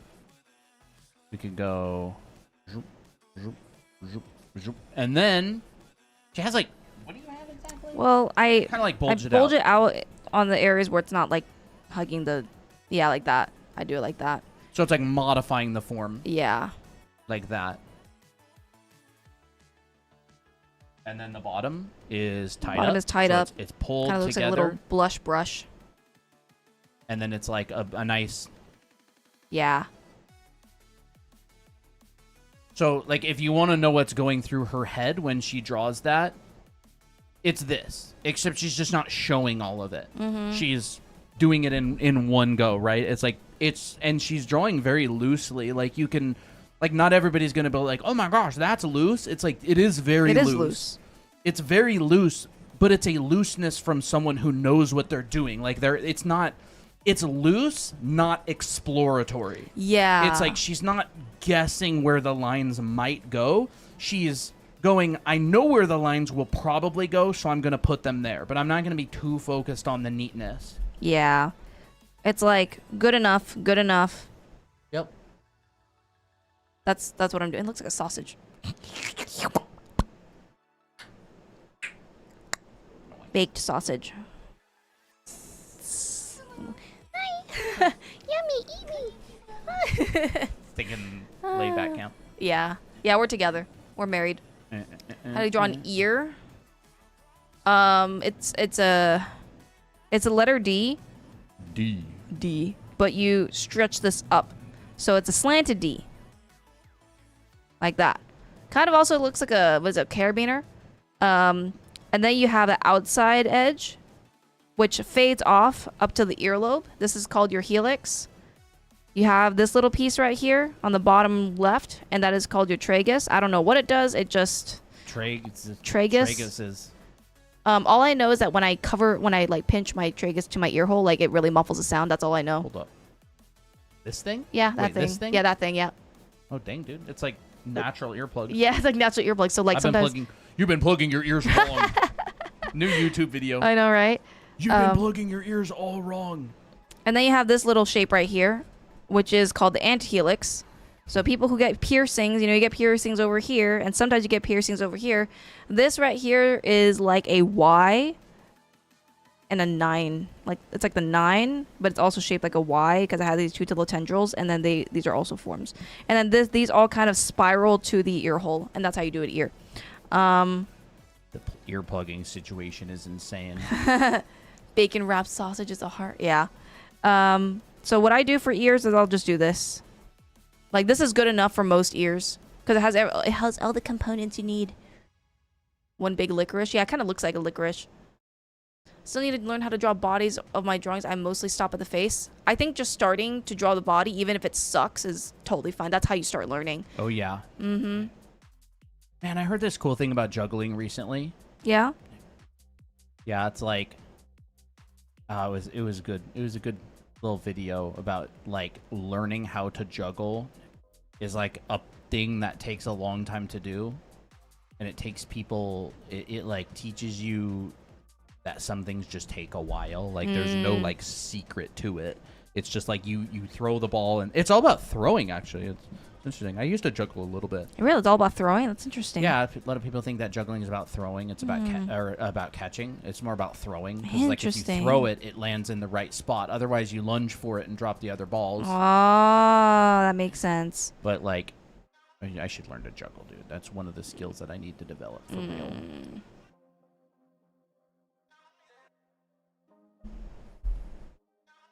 Here's a nose. If you know how to draw a T, and you can modify it, you can draw a nose. Here's a T shape. Looks like the Stonehenge thing. I can't see that. I could only see that as a brow ridge and a nose now. Yeah, I know, right? I know. So this is what I did. I did this, and I turned it into that. I'm starting to curve my T shape, kind of make it more modified. Here's the bridge of the nose. Here's the side of the nose. Here's where the nostrils generally go. If you know this, you can stylize any nose afterwards. Because everything after this is just, they're all describing the same thing. They're just choosing where to show it. So like sometimes you'll have noses that look like this. Right? You've seen these noses before, right? You've also seen noses like only showing the nostrils here and then showing a little bit of this. Very common as well. Maybe a little bit of the nostril. So if you know this form, you're just showing hints of it. Drawing hands, please. We have multiple videos on hands if you're interested. Yeah, and we also did cover hands earlier today. On our TikTok and on our YouTube. We have a big video on our YouTube channel, Draw Anime Academy, about hands. Mm-hmm. Are you... One question, are you guys trying to give face-to-face classes somewhere in somewhere of New York? Not really. No. Never thought about it. We live on the opposite side of the country to New York. Yeah. When we do classes, we do them on Zoom. Mm-hmm. Our YouTube channel is the same name, Draw Anime Academy. Right here. I need to message Gene Bond. Any tips for teeth? Depending on if you want to draw really creepy art, describe everything that the teeth is like connecting to the gums and everything. That's how you make a creepy drawing. If you're drawing simple anime heads or anime faces, you just need to use strips. They're kind of like this. They're like discs.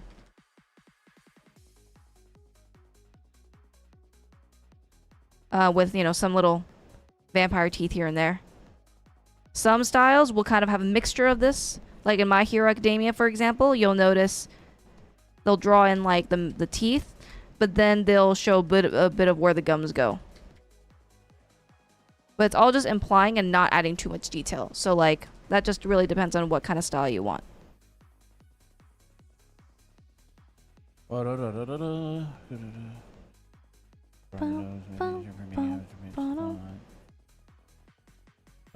big licorice. I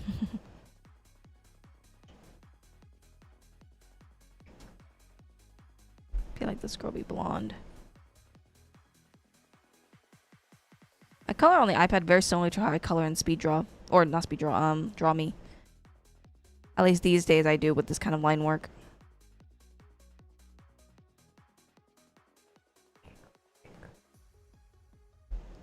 How to draw eyes. We have a video called How to Draw Both Eyes at Any Angle, and I do talk about how to make it symmetrical, so you can check that out on our channel. YT channel, it's right here.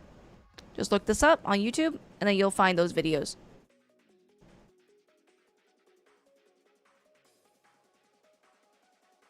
Thinking in 3D is so important. It is. Like, for also being able to do this kind of stuff. Yeah. Like, this is really, really important to be able to think in terms of 3D. Like, it's always primitive forms, like a disc.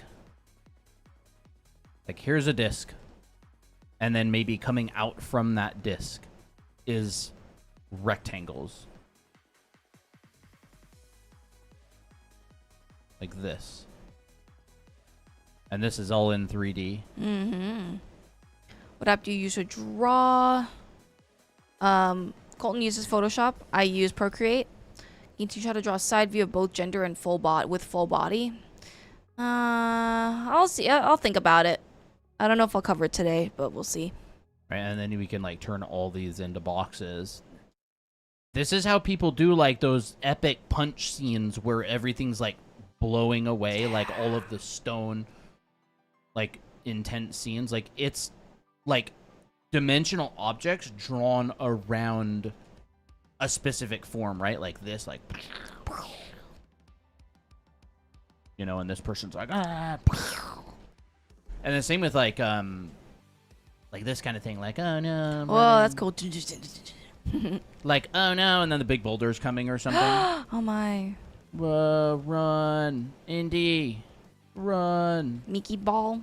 Indiana Jones or something. But I would definitely recommend thinking in terms of this because it relates directly back to hair as well.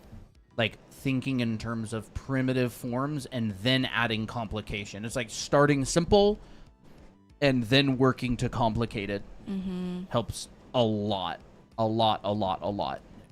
Because you can essentially turn any... Like, I mean, even if you were to make like a tornado of boxes or of geometry or of objects, like you would use something like this. Wherever my layer is, there it is. Like there's the tornado, right? This is like the three-dimensional form that it follows. Super important stuff.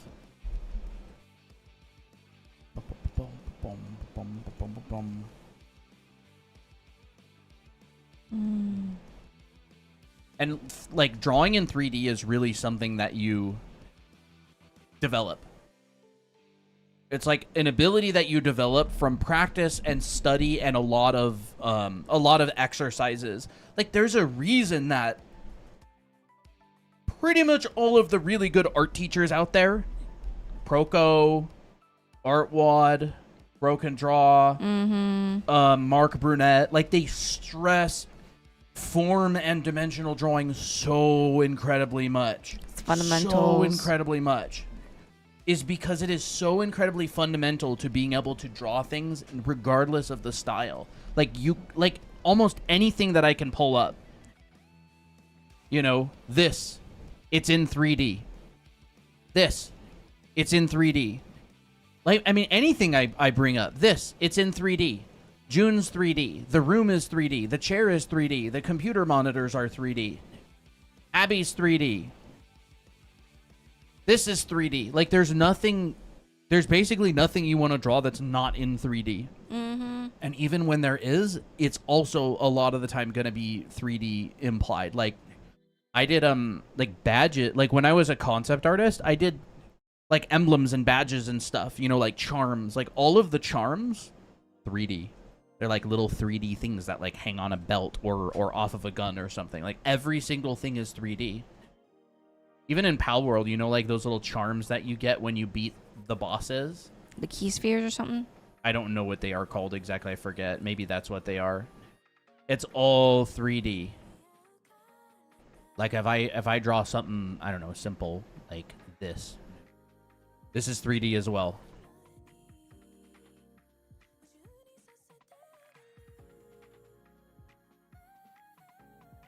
This is 3D as well.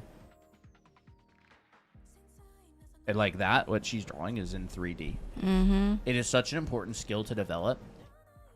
Like, it's really that trio. Dimensional drawing, which is the 3D. Design, which is like making things look good. Arrangement of objects and shapes for like visual appeal. Or like, it looks good. You know, that's like the simplest way to say it. It looks good. And visual library, which is like you need to know what things look like and the proportions of them. Those three things are like basically the most fundamental in my opinion. And if you want to get into lighting and color and painting, 3D takes priority over that because you can't paint something if you can't draw it, because So true. rendering is light interacting with a three-dimensional form. The 3D form has to be known in order to render it. It's like you can't click the render button in Blender without something there, without a light and an object. So the 3D comes before the rendering. So true. I think people will draw like a really pretty face and a really pretty body, but they still haven't connected the dots that this is a sphere. Like, they'll be like, well, how do you render? Yeah. Like, because they'll draw this really pretty image. Let's say this is like, you know, dress and, you know, some pigtails. They won't know how to tackle this because they're still not thinking, what's the wireframe of this image? Like, okay, wireframe. This is a sphere with some bumps.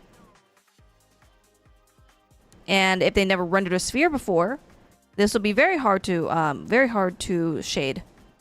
Right, so I always think about my wireframe, even if it takes a little bit more extra effort. Like, what is this sleeve form? It's a roundish form, and here's like some vertical and horizontal cross lines. This right here helps me to render later. Because when I put in my light source, like let's say my light source is up here, whatever the light hits is going to be in light. Whatever is overlapping and blocking that light is going to be in shadow. And so then you're like, okay, well, what's the closest form can this be shaded in? You know, what's gonna cast, like, there's gonna be a shadow cast here and a shadow cast here, because that's where the light is coming from. There's probably gonna be a shadow cast by her head, and it's gonna cover most of her neck. You know, perhaps as this nose is facing away and this bottom part of the facing away, maybe there's gonna be a subtler shadow, so your stuff may look like this. But I'm only doing it because I know what the wireframe is doing, not because I'm just trying to guess, right? I feel like this is how I thought when I was starting off. Is I really thought that, like, artists that were a really high level just guessed really well. Yeah. Oh my You know gosh, what I that's so mean? true. Yeah. And it's like, it's not like that's all that wrong, but it's like a guessing that is built on structured understanding. Yeah. It's like, are they guessing? Yes. But it's not like the guessing that I thought it was. It was like, yeah, it's a different kind. it was like, you know how to solve the math problem, and so you have basically a shorthand for guesstimating the answer, and it's pretty close. Yes. And so it's like, it might not be exact, but it's pretty close. So it's like a beginner might see a math problem, they'll just go 47. You know I what I mean? guess. Like, I guess maybe 47. I mean, those are big numbers, so it must be a big number.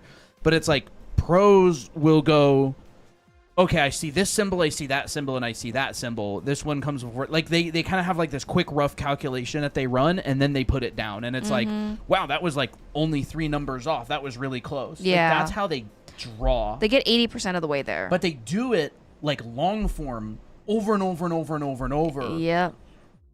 until they understand it really well. And then And then when they make an educated guess, it's very close. yeah. It's kind of like that. It is like that. It really is.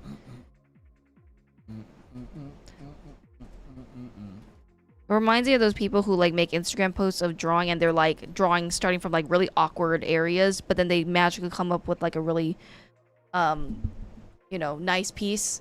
But it's like that's not really how a lot of artists draw. Yeah, I saw a post on Instagram the other day. I showed it to Christina. Is that the one you're referring to? Yeah, that's the one I'm referring to. It's like they started. Yeah, it's like they started with the eye, and it was like this really detailed eye, and then they went to the other eye, and it was Anya from Spy Family. Mm-hmm. And then they started with like the cheek. Yeah. And then they went into the eye, and it's like the line weight and everything was there. And I looked at it, and I'm just like, it's not fake. Like, I mean, either they're tracing or they're copying from it. I would think they're copying from an image, but like they were drawing like beginners think people draw. Yeah. It's like you look at it and you're just like, that's not really how people draw. It's more of like a magic show or like a show where it's like, it's like when you draw on Draw Me, that's not how you draw. Right. It's more of like a performative method where you're not doing any guidelines or construction. It's like a good exercise, but that's not really how people draw. I don't know how to explain it other than I know that. what It's you like, mean. It's like professionals draw with a process. They don't just draw like start randomly and all that stuff. Yeah. How do you hue shift when choosing shadows? Oh, I just go like this. Here's my color wheel. If my base color is this, that to me is pretty warm. Oh, I'm going to choose to go cooler. So I literally like go more purple by shifting this over. Yeah. And then just choosing a physically darker color. Like that. And then that's how I hue shift. So like you'll see that each stage of the light, medium, and dark is a different hue. Like this light, the very highlight, is like a warmish pink. It gets cooler pink in the middle, and then kind of gets back to a warmer pink, and a little bit more saturation in the very dark shadows. That's kind of the logic that I'm going with for the hair here. Your art school learns 3D? No, I don't. I mean, No. drawing in 3D, yes, but Yeah. not like 3D modeling, like poly modeling or CAD or Right. anything. No. We do teach like form drawing, which is thinking of things in 3D. Yeah, like lots of this kind of stuff. Perspective. This is all drawing perspective. Yeah. I teach like calculating light, shadows. This is from like industrial design stuff. I teach thinking about environments and landscapes in 3D. Everything is 3D. It's not like 3D modeling. It's drawing in 3D. So like we go from breaking things down very simply to combining them to drawing them in 3D using boxes. You can see that like the boxes are underneath it here. And then we go, we're going to make it organic, and we're adding like form on top of it. So you can see the underdrawing in there I that love drew showing on under top drawings. of. And that's like an exercise that you can do that I teach. What school is rendering. this? It's our school. It's our school. It's online. It's called Anime Art School, and it is a foundation drawing and painting program for people who want to be able to draw from imagination in like an anime style. We do focus pretty heavily on anime style in some classes, but in other classes, like the perspective class, it's just a perspective class. Like there is no anime perspective. There's just perspective. Yeah. The anime characters are in perspective. Mm-hmm. Like figure drawing, anime is like a bicep is a bicep. Like anime characters have them, real people have them. Yep. Same with the costume and clothing drawing class. Like this is some of the stuff from the costume drawing class. It's a straight up costume drawing class where you're learning 7 basic folds, the 5 value system, how to start, how to get your lights and your darks, breaking things into 2 values, and then finding your intermediate values. Mm-hmm. We have a lot of people who went through this one so far. Oh, that's good. This is like form drawing. Yeah. Form drawing after you learn this kind of stuff. Mm-hmm. We go, okay, now that we know the components of a head, let's stylize it and make things a little bit different. Like we can push these things a lot.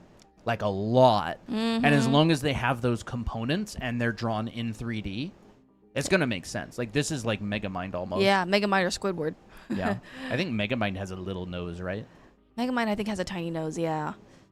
And then, because we don't teach style-specific things. Yes, we do teach in a more anime style, but we start with, what is reality? Like, how does the real world work? And then you modify it to a specific style. Yeah. So...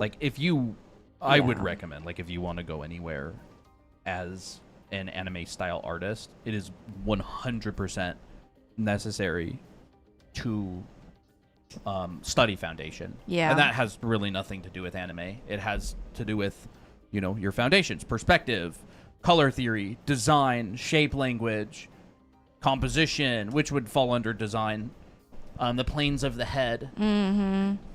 Obviously, do whatever you want, but, I wouldn't recommend avoiding that stuff if you really want to make it far as an artist. Yeah. It's too important. It is. I really like this color palette. I'm going to extend this a little bit more. This is going to be a very long canvas.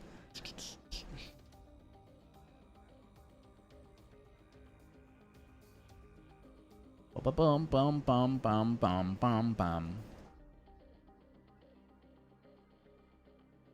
And then you just draw a lot. What I do, I remember this is what I did specifically in after I learned a lot of figure drawing classes and stuff. I would get my mind blown because, oh my gosh, I never knew about how to simplify a body before. And then every drawing that I did afterwards was trying that same technique over and over. So yes, quantity over quality for sure. And then you will memorize those things. You will memorize the anatomy. You will memorize head planes because you practice it constantly when you're drawing. I think the misconception is once you learn it, then you never use it, but you're constantly using it all the time. It's not like a talent or you just magically get it kind of thing, unless some people like to claim that they magically get it and they can draw perfectly after just seeing it once. But, you do you. But for us mortals, we got to practice it.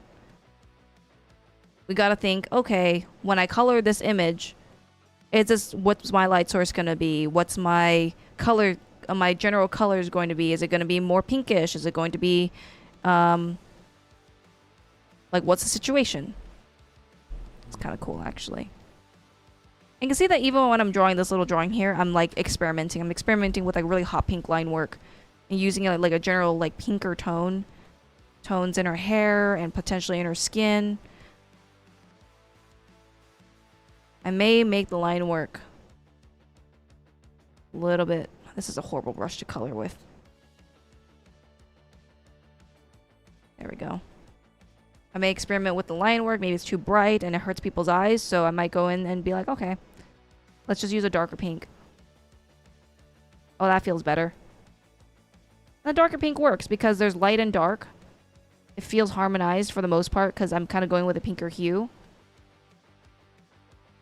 And it doesn't feel like it's clashing. What do you still struggle with?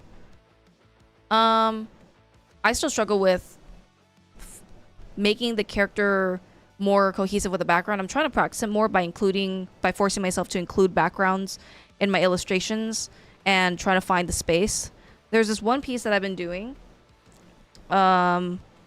which was actually, pretty good workout for me personally. This piece right here, I usually do like character focused images without a background.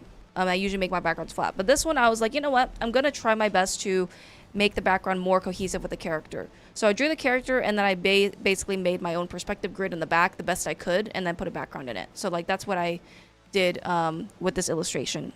So that's what I'm trying to practice more so. And a lot of it could be really simple practice too.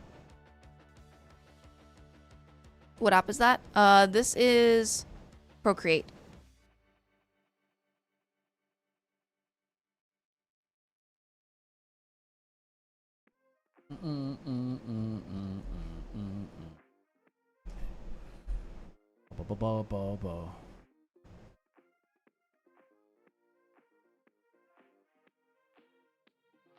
Oh, thank you, Brayden. I think it's about information. If you have the information imprinted in your mind, you can draw. I don't even know what that means. What does imprinted in your mind mean? It sounds like someone trying to guess why they think some people can draw, but I don't really know what that means exactly.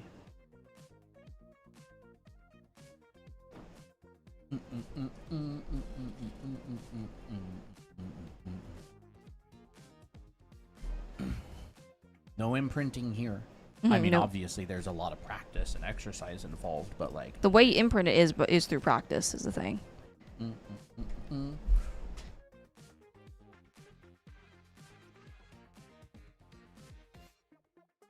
Which Miki?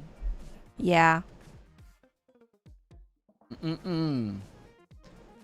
Any tips for simplifying the male body? I have a little drawing right here. You can take a screenshot of that. This is how I simplify. And this is kind of the process that I use. Although my arm is a little bit wonky here, so let me merge. It's a bit smaller. I combine a bit of the rib cage and the shoulder area and kind of make it a little bit like boxier. And then I will use an underwear shape or form for the pelvis, and then I'll combine them together. Bye, Secretech. Bye. It's always so frustrating when it doesn't look right while practicing, and then I give up, sadly. I feel like that's a bit results focused. Like, you're going to suck a lot when you practice. Like, that's just the reality of drawing. Yeah, Accept that it happens. Yeah. You know? It only sucks if you're not having fun during the drawing. Like, and it's also like it only sucks if you have high expectations of the result. I would say delete your expectations, focus on having fun, and trust that the more you do it, you'll get better. Yeah. That's my solution for it. There's no artist out there who doesn't feel that way at some point. Mm-hmm. Like, it's easy to get sucked into this idea that, like, oh my gosh, it has to turn out good, or oh my gosh, I drew this thing 5 times but none of them turned out good. It's like it's like a hyper fixation on the result, which is something outside of your control. Like, the more you focus on something that's not within your control, the more you're going to get thrown around emotionally. Mm-hmm. It's like, I would focus on what is in your control. Like, you know, you consider it a win when you show up. Yeah. Or you focus on having fun. Like, I'm interested in the character that I'm drawing, or I'm focusing on having fun Just as creating. I draw. Yeah. I enjoy the act of creating, and so even just that is enough. Like, going back to being a kid who draws, it's like the kid gets taught on social media to obsess over the result. Mm-hmm. But before that, they just have fun making stuff. Yeah. So true.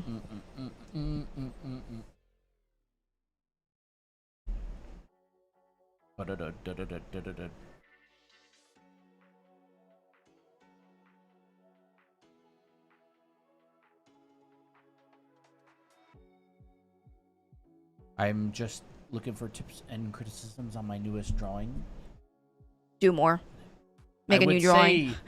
Be careful who you ask for tips, because most people, their tips are guesses. Yeah. I would just start a new drawing. That sounds like good life advice. Focus on what you can control. It helped me a lot. Helped me a lot too. Do more is a great tip. Oh yeah, do more. Do your best. Just do your, if you did your best, like you like really pushed on your drawing, and you're like, man, I did the best as I could. I made sure that everything was as correct as possible. Okay, you did that practice. Now you just move on to the next illustration. Do it again. Because chances are, if you're doing things right, you just need more time. So like, oh my gosh, my portraits looked horrible when I started learning the proper way to draw portraits. It looked really bad. But in my brain, I didn't really think of them as bad. I thought they were like the best drawings I ever did at the time.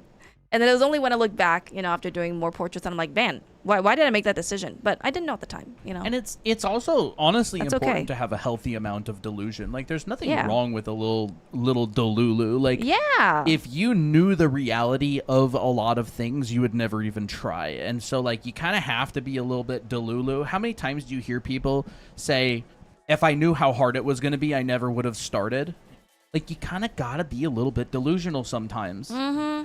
It's not like to the point where you're just going off and imagining whatever. Like, Yeah, I and think you're the best in the world or getting out of something. your mind.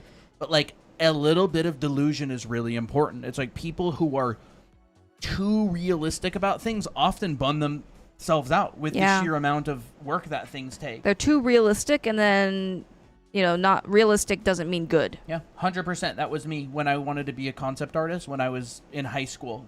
Mm-hmm. I was like, I'm going to become a concept artist. Had no idea how hard it was going to be. But I wouldn't have started if I did. It's like getting to your destination is about following the path and doing the work. Yeah. And then your mind is like usually the thing that holds you back. You're just like, oh man, I can't get there. It's going to be too hard. It's just like, well, you get there if you put in the work.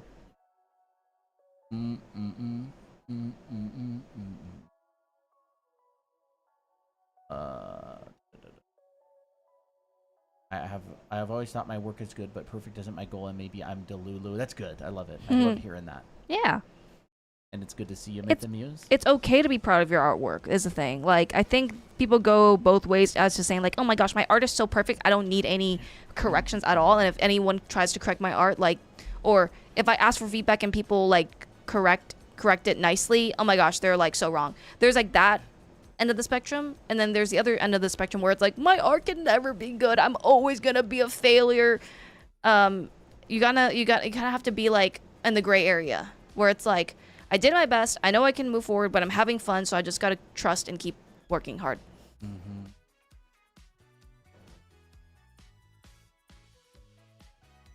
Is it okay if I ever DM you guys for tips? We don't really respond to DMs.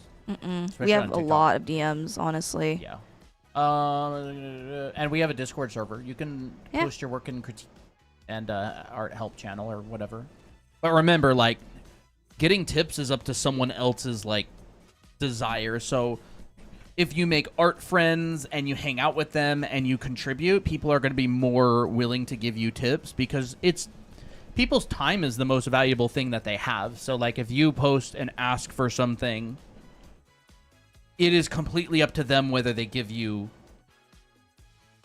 that, because it takes time and energy and effort to give a critique. Yeah, it's not.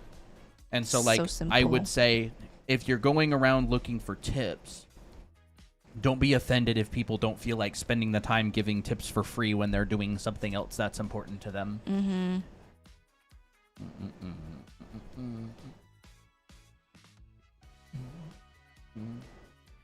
I did see a question earlier about symmetry in faces and stuff. I broke this down the other day, but a good way to practice symmetry, like at least in heads, for example, is you can draw like a circle and you just like divide it in half. And then, you know, maybe here and here, you can like pull down like this and this. So I'm like thinking, is this point equal to that point? And maybe I can find a chin. Is that point equal to that point? And then maybe I can find the ear and be like, okay, maybe here, or maybe like a little bit higher, like that. And I'm like checking across, like, are these relatively lined up? So symmetry, like, I would really recommend, you know, you just draw a line and you put a dot. And then I look at the center of the line and I put a dot, and I kind of feel out of my peripheral vision this negative space in here, right? So I'm not looking at this dot when I draw this dot. I'm looking at the center point, and I'm feeling the negative space, and I'm going, is this distance equal to this distance? And I can even just check really quick and go, yeah, it's exact. Right? So, like, I feel this space. I feel this space. And then I can put another dot. And now I can triangulate. I can go, I feel this space, and this space, and this space. And then I maybe put another dot. And I go, okay, so you come out and up. And then I could go come out and up. And then I can connect these and connect this. This is just an exercise, by the way. But this could be an eye, right? And you could come in and do something like, I don't know, this. Could be an eye. See? Symmetrical eyes. And then I could just come down here and be like, all right, let's like erase most of this and come back in here and just go, I don't know. Maybe I don't even add that bottom part. Maybe I just come down here. Picking this up. What is That's the an Discord exercise. server? It's in our profile. Yeah. Is it bad that I don't draw ears? Not if you don't want to draw ears. Yeah. Not if you draw cars for a living. Yeah. I mean, if you're doing it because you want to avoid drawing ears, and you have to be in a, and then you find yourself in a situation where you have to draw the ear, then that's probably gonna cook you. But I would say even when I hide the ears in most drawings, I still draw the ear. I just hide it later with the hair, just so I get that extra practice. And then what I was actually saying up here was like, you can do this like 50 times. See, here's my previous demo. And I triangulate. This is good for like a front view. And this is, you get better at it. Like you really do get better at it, where it's like, you're like, oh, maybe like there or a little bit in. Maybe like there. Right? You can, and then it's like you gauge this distance and this distance. But it really helps to think in terms of that way, I would say. Still have trouble when it comes to proportions. Just do it a million times. You will get it. Yep. You will get it. And it's okay to mess up in proportions as long as you fix it later. Like, a lot of time you won't get it perfect. Like, when I drew this figure right here, it's kind of hard to see because it's kind of faint. But, like, I got the proportions wrong. So I'm like, okay, well, what's the easiest thing to change? Well, I made my hips too long. It was like over here. And so I'm like, okay, I noticed that as I was continuing this drawing that it was too long. So all I had to do was just move it up, and now it feels better. If you have a good base and you have a good system, then it's easier to find those mistakes. I have a video called if you hate drawing bodies, use this method. If you're talking about proportional, like body proportions, I talk about that in that video. And I use that system all the time, even when I'm drawing more complex poses like this, where things are overlapping each other. Like, I use it as a base. The thing about proportions is that depending on the perspective, like, it'll change. Right? Halfway in a completely front view will look like this, but when you skew it in perspective, it may look like this. So understanding that proportions can shift depending on perspective and where you're looking, that is where you need to have some like background perspective knowledge to combine. So that is, I totally understand that. I also find, like, in these kind of particular poses, okay, well, how long should the arm be? Well, I have other things, like, oh, I have the rib cage. Bottom of the rib cage is right here. And I know that my elbow rests around the bottom of the rib cage. So I'm like, okay, well, that's an easier landmark to find.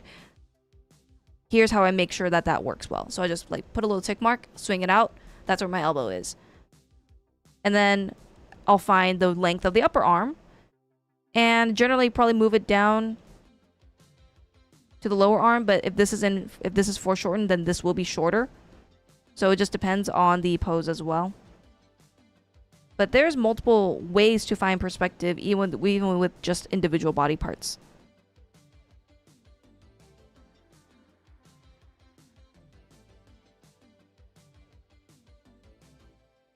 Yeah, you would learn that in a figure drawing class. Yeah. The proportional system is important. I mean, it's like elbows at the bottom of the rib cage. Wrist is at the bottom of the pelvis. Mm-hmm. Like, I feel like I made my Like arm the torso is generally 2 units high, rib cage, and then the lower, like, it's a good starting point for sure. Like, you adjust from there. Yeah.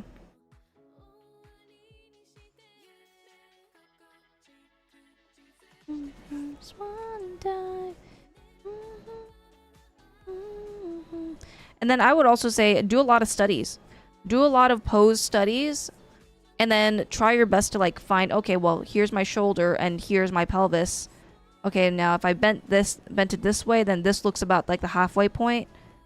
That's kind of what I did with this pose right here. Even though a lot of it looks confusing, I find my shoulder, I find my bottom of my pelvis, and then I just divide in half.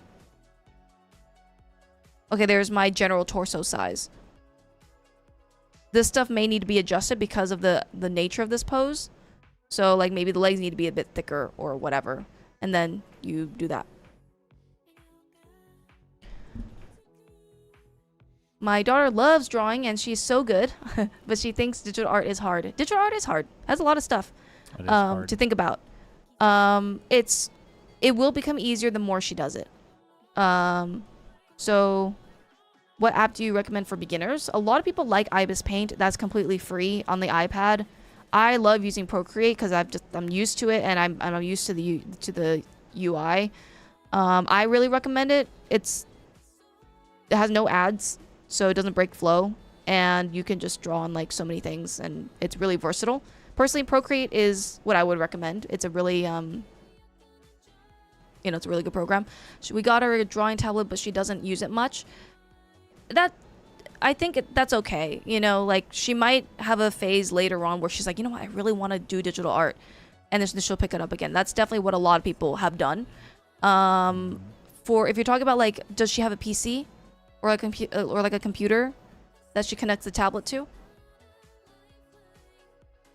How do I find the right hairstyle for my character? You do a lot of variations. Like, I would recommend, treating it like a dress-up game or like a character creation game. Like, draw 5 types of bangs. Draw 5 types of side hairstyles. Side hair. And 5 types of the back of the hair. Like, is it going to be in pigtails? Is it going to be in... is it going to be long hair? And then you combine and mismatch. It could be short hair as well. No, I forget what kind of tablet it is, but it's not a computer. If it's an iPad, we recommend, anything that you can get your hands on. It could be Ibis. It could be Procreate. If it's like a computer program, like a Surface Pro, like a tablet is the computer, we recommend like Photoshop's kind of hard to use. Clip Studio is pretty good for illustrators, but it's expensive. Krita is free, and it's actually a very beginner-friendly one. So if you are on like the web, and it's like it acts like a computer, Krita is great. I've used it and tested it out. We have a Intro to Digital Art class in our Anime Art Squad that talks about the basic stuff of Krita as well. That could be a good fit. Don't know how it works, so I can't help her. Yeah, I would say if you want to help her, I would say try to find the model of or try to find the brand of the tablet. Most people use Huion. That could be one that people have used. There's generally like a screen tablet, a screenless tablet, which is like, the pen is here, and then you use the monitor as a screen. And then there's a screen tablet. No computer. No computer. Oh, yeah. Yeah, but no computer. So Yeah. it's not one of these. Okay. So it's not one of those. It probably runs on like Android or something. I don't know. It could be an Android tablet. So I'm just kind of like giving some. Well, she already has a tablet. Yeah, she already has a tablet. So I'm not sure. Okay, so try I don't know Krita. which one it is. Try Krita. I don't know if Krita's on like Android devices. Okay, I'm not sure. You'll probably have to do a lot of the research. Yeah, then. it probably either came with a came with a program or something. Did it come with an art program? Because, like, I mean, there's no point in really talking about Huion because that's right. It's not a computer thing. Yeah, it's not a computer. I forgot for some reason. Like I went into drawing tablet topic, and then so I was thinking like, okay, Huion, blah blah blah. So I kind of went into that. Yeah, it's difficult to say without knowing what it is. Like what type of iPad, if it's like Android based, if it accepts different programs. Yeah. I'm not sure. But we have gotten some emails from some tablet makers that make tablets for kids. We don't have kids, and we don't really teach that many kids, so I never really responded to them. They wanted to send us a tablet that's like built for kids who want to get into detailed art or digital art. That's kind of cool, actually. Yeah. Not sure. Okay. It's like 2 years ago. She's 15, so it's not a kid tablet. Oh, okay. Got you. Yeah, I would. It might be like a preference. What are those? Like Huion does have its own standalone drawing tablet. Yeah. That has its own operating system. So does Wacom. So it might be one of those, but there's so many brands that make them. I wouldn't be able to say.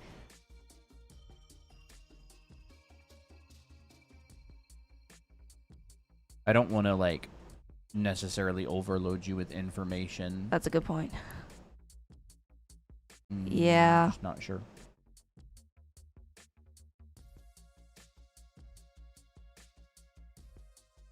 Like, there's just general types where it's like, oh, it connects to a computer, or it is its own computer, or like, or if it's an iPad like this, where it's its own thing. Yeah, I'm sure you would know if it was an iPad.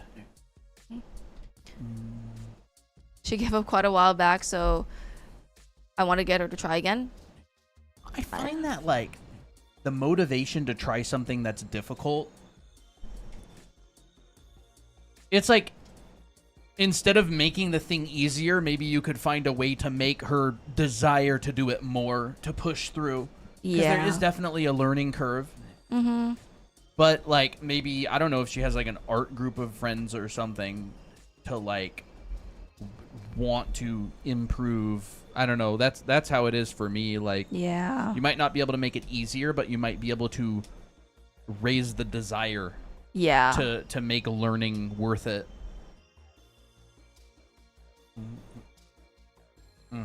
I totally know what you mean.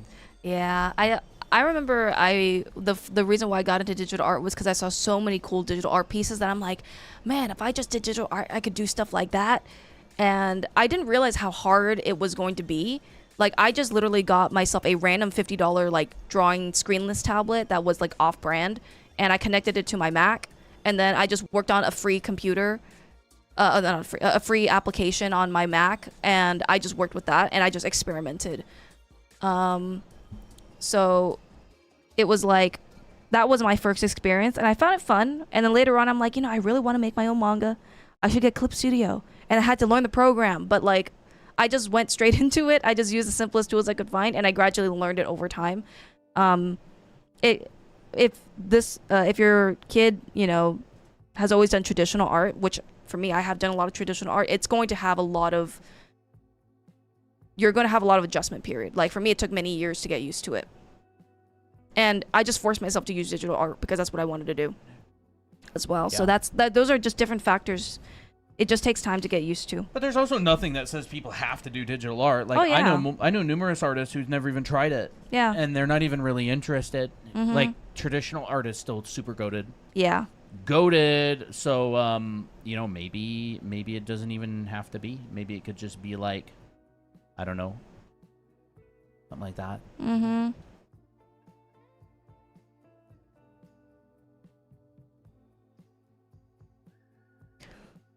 When I was young, I got a tablet.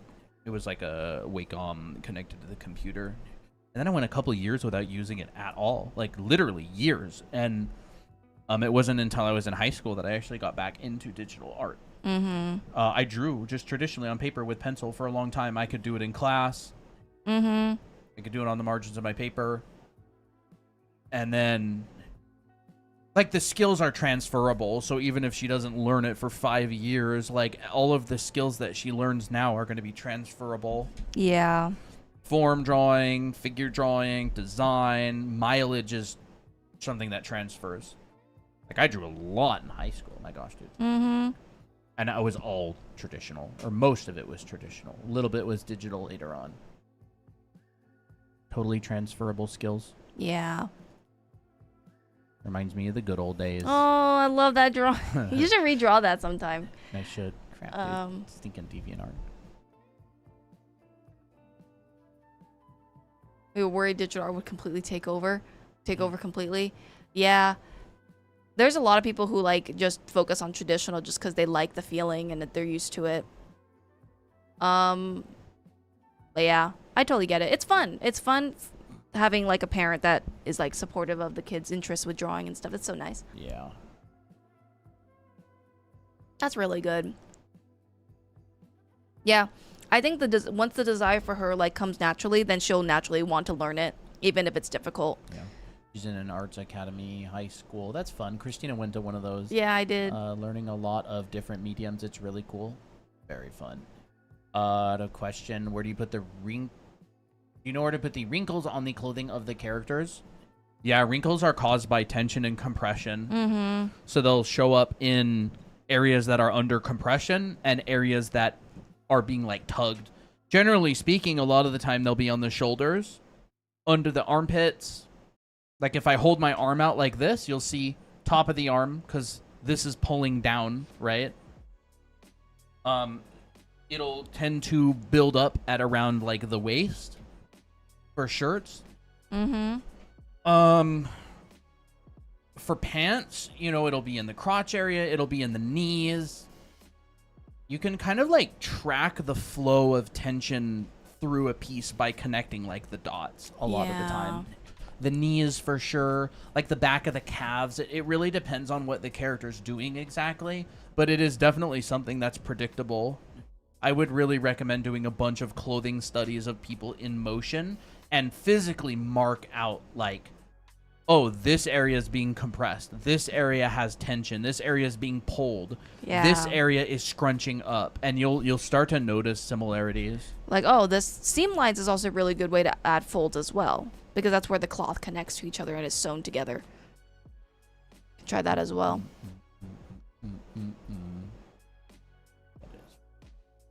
How do I start learning perspective? I'm struggling a lot with it. I mean, you can honestly just start with like the 1, 2, and 3 point with a bunch of boxes. Like that is a completely valid way to start. It's not the only way to start. You're going to do it at some point for sure.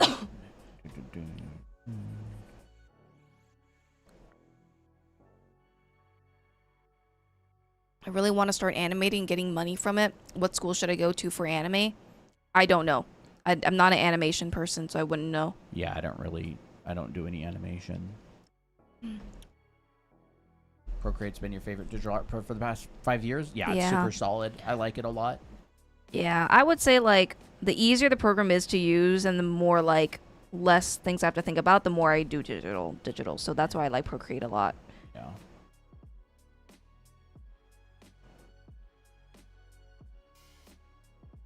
Yeah. Do you do lessons on coloring? Yeah, we do. Yes. Yeah, if you want to learn perspective, there's like the technical side and there's the intuitive side. The technical side is like pulling lines from your vanishing point, foreshortening, doing calculations.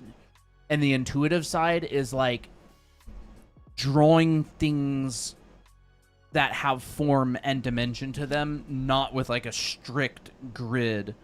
And like I really do recommend doing both of them, and then they connect in the middle later.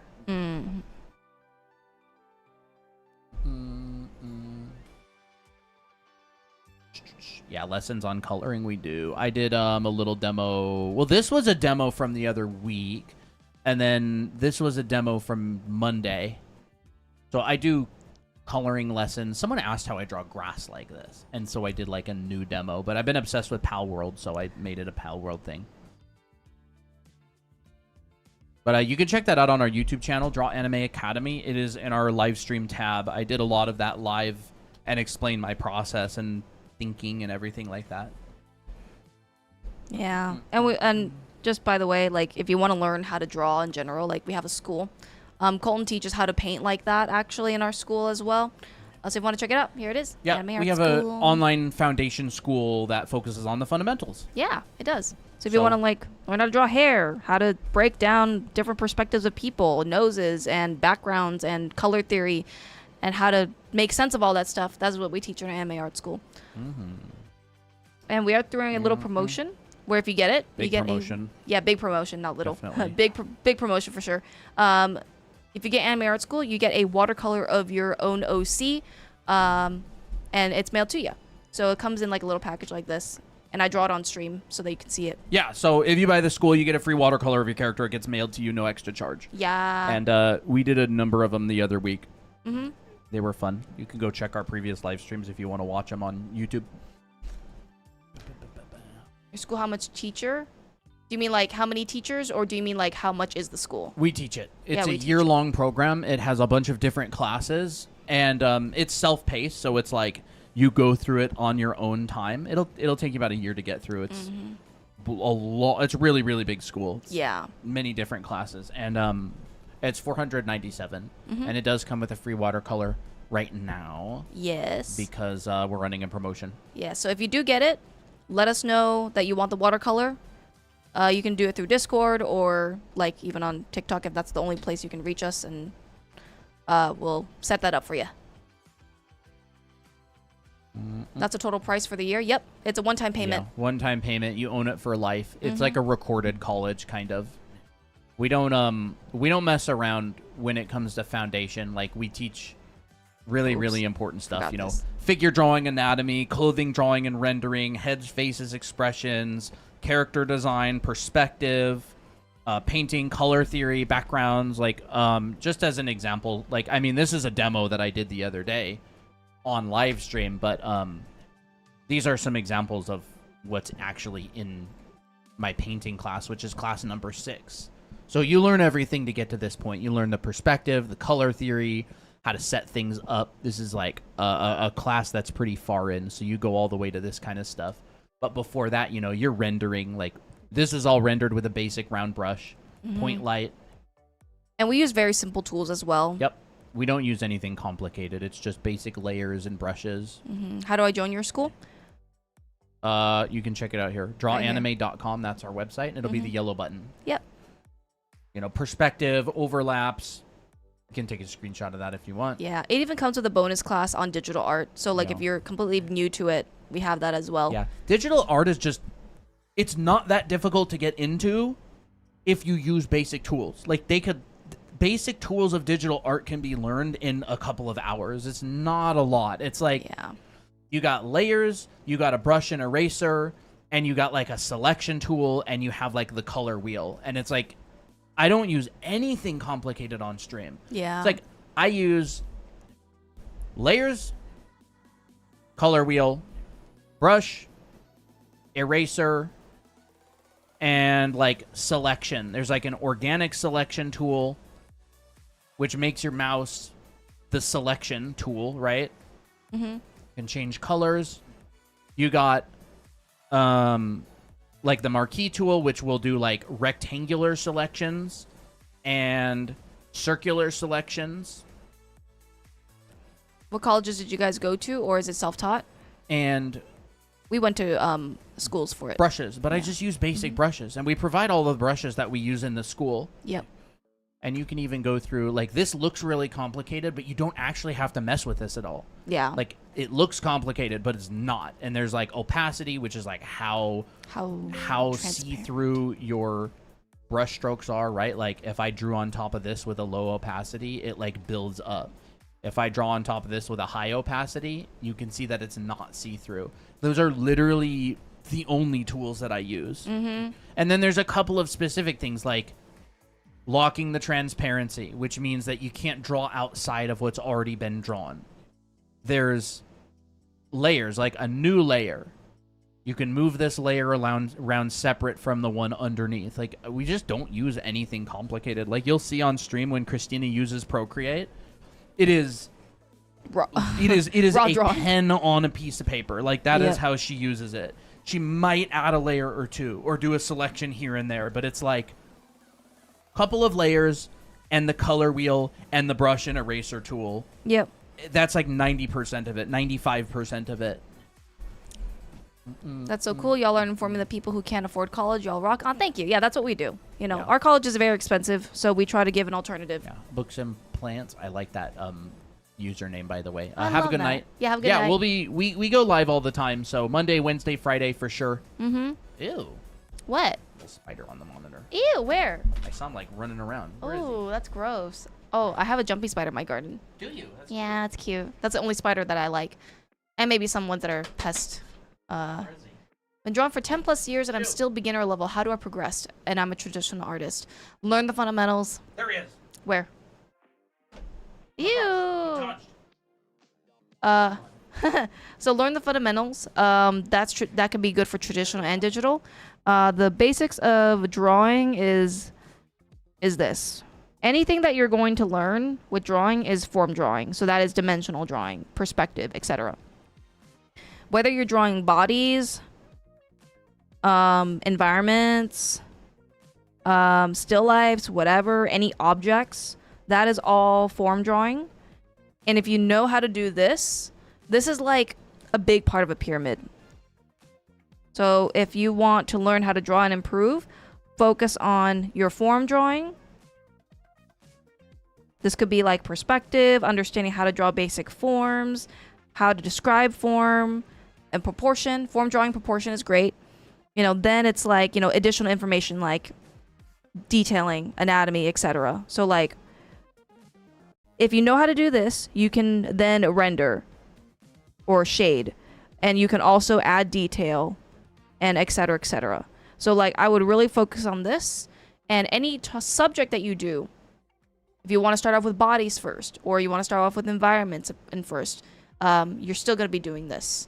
If you want to start off with heads, that is also on form drawing. So find out what you want to draw, whether if it's character focused or backgrounds focused, and then find the fundamentals that make up all this stuff. And then you'll be able to do stuff like color theory, lighting, design, all that stuff. But this takes time, so it's good that you've drawn for 10 plus years. That's still like, it still counts for something, right? Like, even if you're a beginner level, at least you're used to drawing. And if you're consistent with the fundamentals, like drawing for most of your life, like you're not only spending 30 minutes on a drawing and then waiting 10 months later to draw another thing. It's like you're consistently practicing and trying your hardest, you will improve. Will the promo OC thing still be a thing by next week, or would that be too late? I'm not sure. We haven't really put a deadline yet. So maybe, probably. I don't know. Probably, we'll I see. didn't really think about a deadline exact yet. end date. We usually will run it for a couple of weeks, so we only started it up again recently, so probably so. What, like next week? You mean like early next week, the end of next week? I just never really found digital art that difficult because the tools that I always use were so simple. I mean, you think of like traditional art. It's like you've got a pencil, you've got a pen, you have a blank piece of paper. If you need a new paper, you flip the page and you got an eraser. And so like I try to make digital art as close to that as possible. As closer to traditional.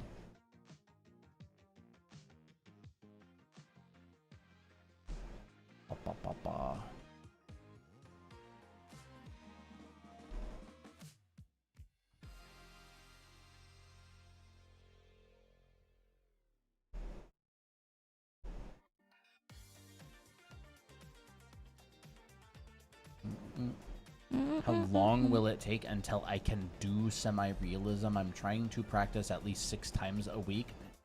It's not really an easy to answer question. Like, first off, practicing 6 times a week, like, what is the content that you're practicing? What are the exercises that are doing? How long is each session? And like whether you get feedback or not is also a factor.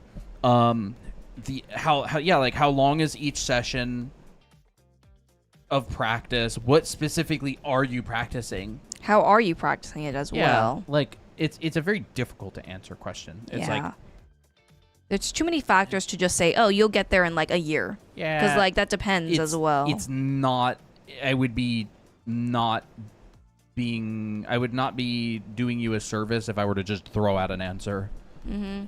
Because there's just too many factors. And also it feels very like results focused as well. I would be careful being very focused on when am I going to reach this? Yeah. Because it's like very results focused. It's like I'm doing this task so I can get X thing out of it. And X is not something that's within your control. Like, you know, it will eventually come if you keep working towards it, but it's not strictly within your power. It kind of just happens over time. Mm-hmm. It's like, how long do I need to post TikToks until one goes viral? It's like, it's not an easy to answer question, and it's also setting yourself up for disappointment if it doesn't happen within the time frame you think it should, which can lead to burnout and wanting to quit and stuff like that. Yeah. So I don't necessarily want to give an answer because, number one, it probably won't be accurate, and number two, it would be, you know, playing into probably leading to you quitting or not wanting to draw. Yeah. And I would feel bad. How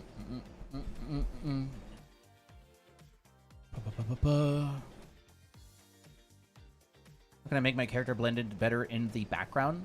There's a thing called shape welding. You have areas where the value matches and areas where the value doesn't match. So, like, if you want a character to blend into the background, generally speaking, get rid of this silly thing. Let's say we got a background.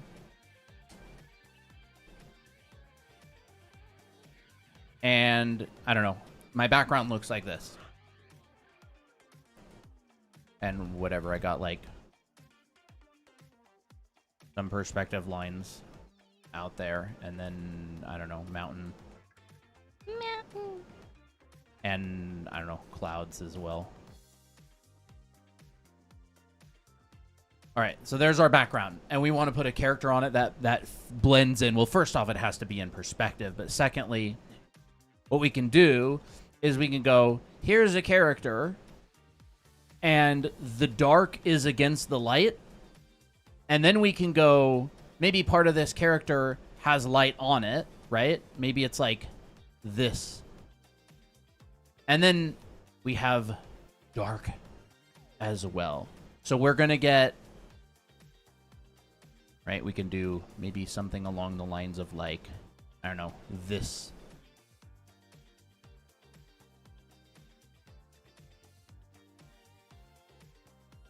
Maybe like that, just as an example. Or I'll just do this. Could be a light outfit, too. Yeah, like, it could be a character with light pants or whatever. Like, the principle is basically you have, like, dark on light, right? You have light on dark. You have, like, dark on dark. All right? Or rather, even, like, down here. It's just it's a concept called shape welding. Well, that's what James Gurney calls it. Other people call it different things. But you get all four, right? You get dark on light. Let's just say maybe our face is right here, right? And so we got maybe light hair or something, right? You got light on light. You got dark on light. You got light on dark. And you've got dark on dark. And you kind of strategically place these points. All right, we'll just do something like this. Make them kind of angry. Ooh. There we go. And it makes them feel more cohesive with the background. Like, that's what I do in this kind of stuff. I will have... Like checkerboarding as well Yeah. is a good word. This value right here blends in. This value right here is dark on light. This is dark on dark, right? Here's another like dark on light. So it's like I'm making different things the same and different all within like the same object. It tends to work really well. Like, I'll give you another example. Like, instead of like a character, we can just do gray.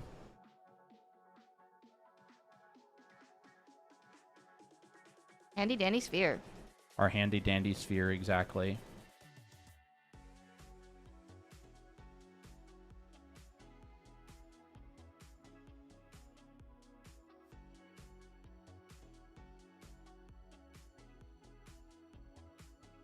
Like this sort of thing.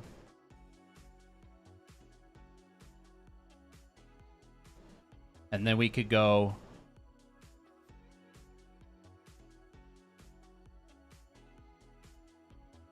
Ooh. you know what I'm saying? It's like this sort of concept. I love the spheres. Here's like a lost edge. So you've got like dark on dark.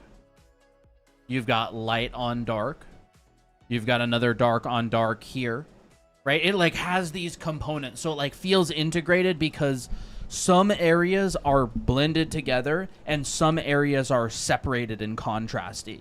And I do that a lot in my paintings. Maybe like this one, for example.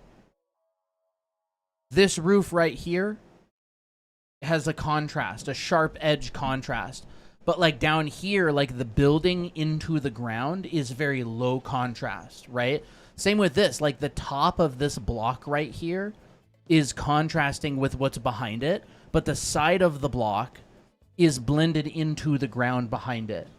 And so it makes it feel more cohesive. And you do this with not a block, right? Look at the cat. Cat pops out right here, but it's blended into the little railing right here. Same with characters. You can like it will definitely help like bring your stuff together, right? Like same with this rock. Like this is contrasty right here, but this shadow value wise, this is not Photoshop, so I can't go black and white, but you know what I mean? Yeah. Miki, her arms are light against the dark, but her shorts and her shirt and her hair are kind of like dark on dark. James Gurney talks about this in his book, Color and Light. He has like a windmill as an example. I remember this. Here's another really good one. Here's a blog post from James Gurney. I love that. This is an example of his. Look, the front of her apron is blended in with the shadow in the background. That is like shape welding. The back of the shirt right here blended or is separated. The hair Combined. separated, but here it's combined. This combined. They merged the values of it. So this is James Gurney's blog. Shape welding. Simple pencil sketch with some attention to shape welding. The back of the white shirt line links up with the white shape behind, and the dark front of the apron joins the further shadow. We're constantly faced with this circumstance in real life and in photographs, and viewers enjoy imagining lost contours. Maybe you can fill out all the darks and see what shape that creates. Yep. In that sketch. And it also makes your piece more interesting because now you're linking things together and making unusual shapes. So like if you draw a background, like what was a background that I drew before? This is a lot of painters use this. Like this is pretty well known, like linking shapes together. This is stuff that we like to talk about, by the way. Yeah, I love it. So it's like, you have like an object here and then you maybe have a shadow, right? But then you could have like a dark object behind it. And maybe there's a dark object back here in the distance. So, like, let's just say that this is a cylinder. Here's a dark object. Maybe this is like a box or something right there. We get like a big dark in the background. And that maybe like links in with that. This is a game changer if you want your pieces to feel more cohesive and realistic. Linking stuff together, shadows, lights. Like we could even put like, I don't know, a piece of dark paper on the ground or something, Ooh. right? And so it's like, okay, there's that. Maybe this cylinder is in front of this box and the box goes back to, I don't know, maybe like here. Piece of paper. Maybe like this. Maybe this goes like that. This is how painters work graphically. They're doing it. This was so mind blowing when I learned it. We have a few hand TikToks if you want to check our profile out.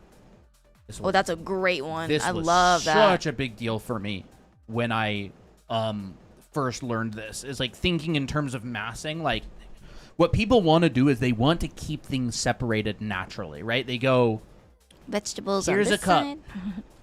Here's a cup. Here's a cup. I don't want any of these to spill into each other. But what painters do is they go, nah, man, I want them to spill into each other. I want this area here to spill into this, to spill into this, to spill into that. And I'm like linking up with here and this. Like have your shapes hook up. Ship your shapes. All right? Ship your shapes. Not necessarily your colors, but your values, right? This is like value grouping. Oh, that's a very similar structure too. And so if you're going like, okay, there's a character up here sitting on top, or maybe it's like a, I don't know, character up here, right? And this character has like a shadow that comes back like this. And then maybe their legs are coming out and they're like sitting on the edge there. And you're like, oh yeah, link them up. Link up your shapes Make them together. connected. And maybe we'll have a shape back here that will like show the form of that cylinder right there. This is the good stuff. I love talking about this because this is like what will bring people from like amateur level to like professional level is this kind of thought. Yu Ming had like a whole stinking lesson in his painting class about linking shadows and shapes together. Yu Ming Lee talks about this. Everybody talks about this. It's very well known. But like, Yu Ming Lee art. This guy, he talks about it a lot. This is what his work looks like. You've probably seen his work floating around TikTok. You can see it all over his work. He's So good. linking stuff together. He's basically going, I'm linking all of this together. And I'm linking it here. And I'm linking it here. Right? Like all of this is one linked shape. And then he'll go, oh, this whole thing, that's an interesting shape. So cool. Let's find another one. Like, people like to link shadows. It makes it feel cohesive. Let me look for like another really obvious piece. This one's pretty obvious. Look at all these Oh, that's shapes linked cool. together. Like, look at the darks. They're all like... They're all linked. It's They're like all one one big shape. cohesive whole, right? Like, it's like one massive mass with little variations in it. Like, the sword is linked. This is linked. Look, this even goes up into here, which links to this. So it's like, you're a painter, but you're broke, and every shape costs money. So if every shape costs you like $10, right? That's expensive. So Adds how up. much would this cost? This would cost $20 because here's shape number 1 and here's shape number 2. But guess what? Mom can't This send me now 20 more costs bucks. $10 because I've linked them together. So it's like, it's not that you shouldn't use more shapes. It's that when you do, it should be for a good, deliberate reason. So it's like, this is $10. Right? So you go, oh my gosh, dude, how do I link all this together? Still $10. Still $10. It's like stretching your budget. Yeah. Stretching the meat out in a meal. Still $10. This one gets a shadow on it. This one casts a shadow there. This one casts a shadow here. This is not a shadow. Maybe we'll like have this come forward and that come forward.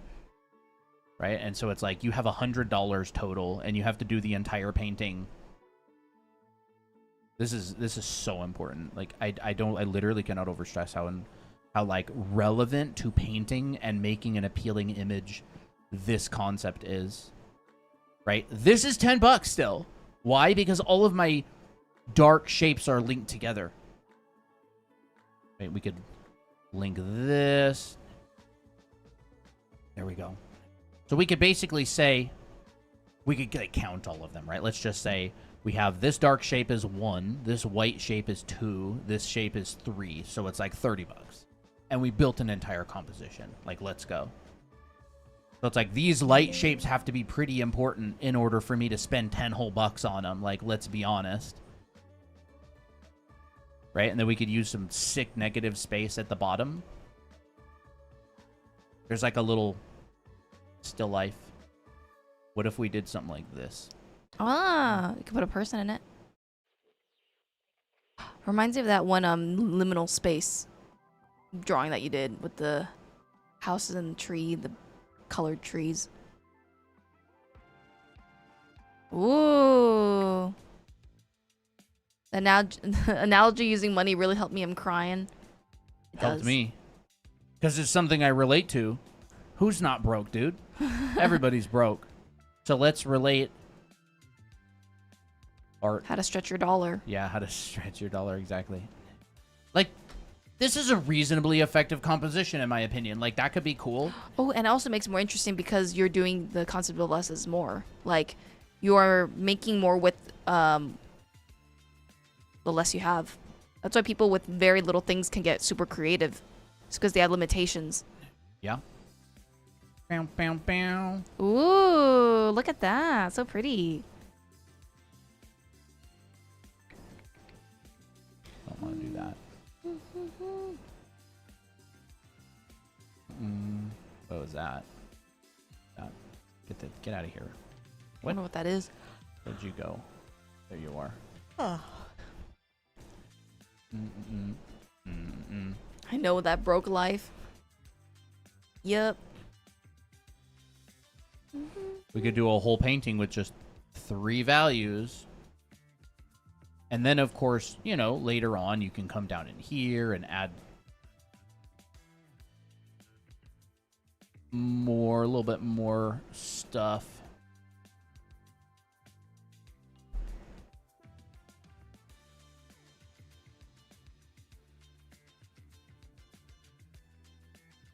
You know, reasonably effective little graphical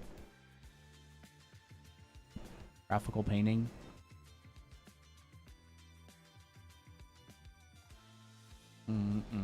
But that's super big, super big. Oh, like cut this out or something. You guys are my favorite Roblox streamers. Mm-hmm. Funny. Is that Photoshop you're using? Yeah, Coleman's using Photoshop. Yeah. Do you have any tips on painting fire? Having Yeah. struggles with the shape language. Yeah. You painted fire sometimes. Yeah. I mean, really, it's like hair, right? It comes down to like you're designing your shapes. So you could go.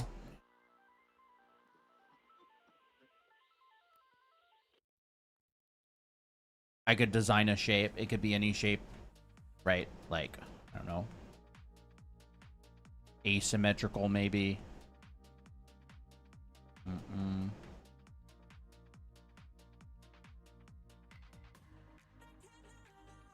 Ooh.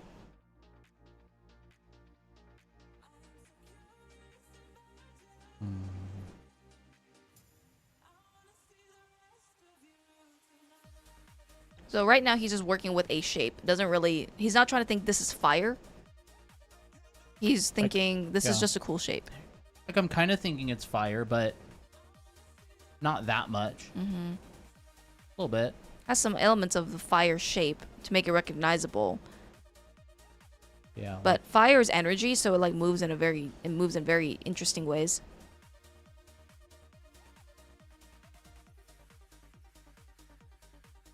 You know, we could do something Oh, along that's the lines of cool. maybe like, I don't know, this.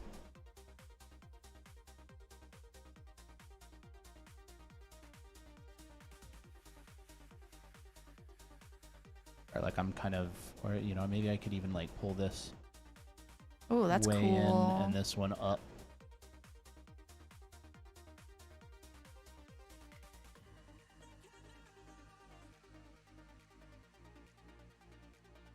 What is going on? Oh, I like that. No idea what's going on.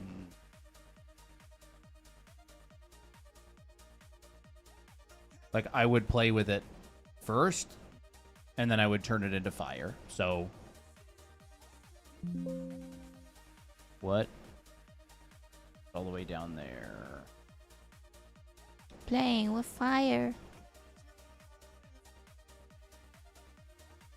Lock this, and I'll just go maybe like dark red. And we'll go to more like orange on the top. Or not dark red, maybe more like this. This would go more into like yellowish. I'd probably switch up what I'm painting with a bit. That's a fun brush.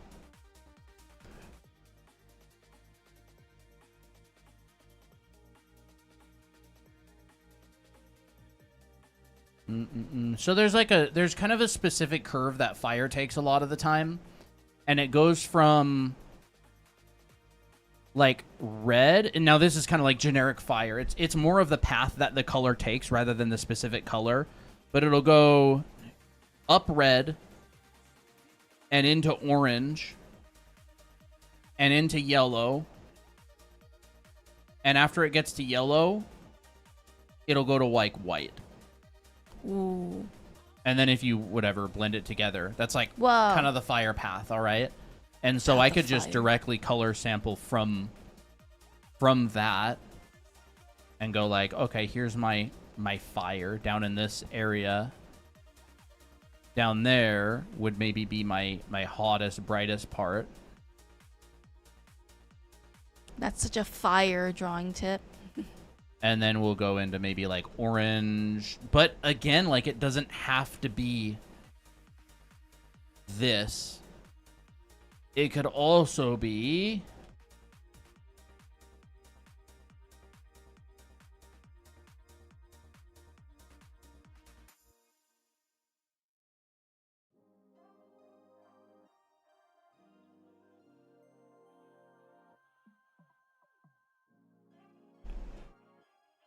Ooh. Blue fire.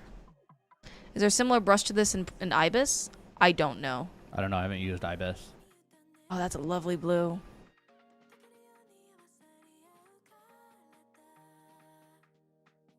And it moves up into like teal. It's kind of like the warmer the color, the less hot it is, but the cooler it is, the Yeah. hotter. Interesting. Yeah, cooler is actually the more hot in this case. So we go, you know, up into teal and then to maybe like getting towards white.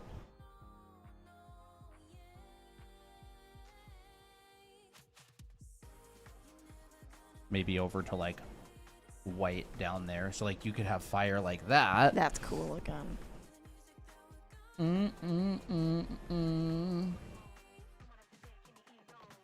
And I'm not using any like direct reference.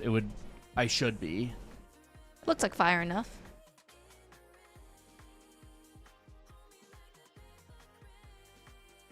How do you do backgrounds without overcomplicating the shape or color? Start with a composition. Yeah. And then don't break the composition as you get further along. You make something effective and simple in the beginning, and then you spend the rest of the time not breaking it. The more you add and start tweaking the shapes, the more it's going to look different than what you originally intended.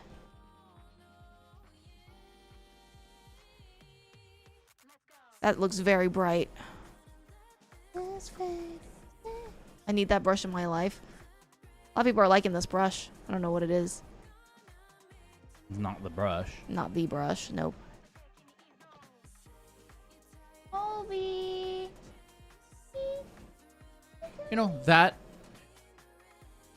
Also, this is totally fine as well. I don't know what brush it is. I've had it for ages. It's just a, it's kind of like a little, this thing. I don't use it very often. It's like a little rectangle. There's a couple of brushes that are kind of neat. I don't have this up anywhere. This isn't our brush pack for our anime art school. I didn't make it myself. Was it the horse ones that I had the fire? Horse ones? Yeah. Where was the? It was like Oh, well, like with the magic magic circle. sword effects. It's pretty close. Yeah, this was a stream from a little while back. This didn't really have much fire in it, though. I don't think. I think it had literally called like fire demo or something. This one says fire, so this one must have something. Yeah, like this is from a while back. There's like blood. Yeah, so like the way that I do these is it's fire in a 3D space. But it still follows that color formula, right? See, look, there's that same thing that I did a long time ago. It still follows that same formula. What was I even drawing on? Oh, the old demo thing. Where is it? Here it is. Gridded out. 3-dimensional space. All right. Let's do this.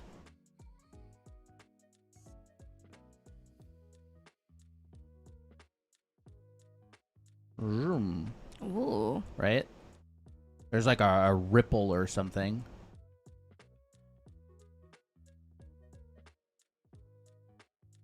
Here's my 3D volume.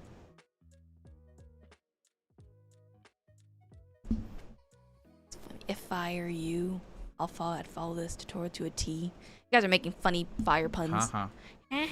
And then we could go like, okay, what if it was like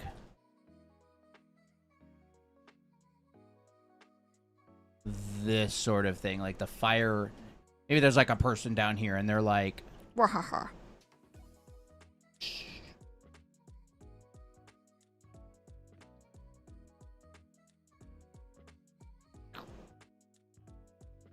right? And their hand is like this and they're casting this like wave of fire. So maybe it's like going away from them in this way.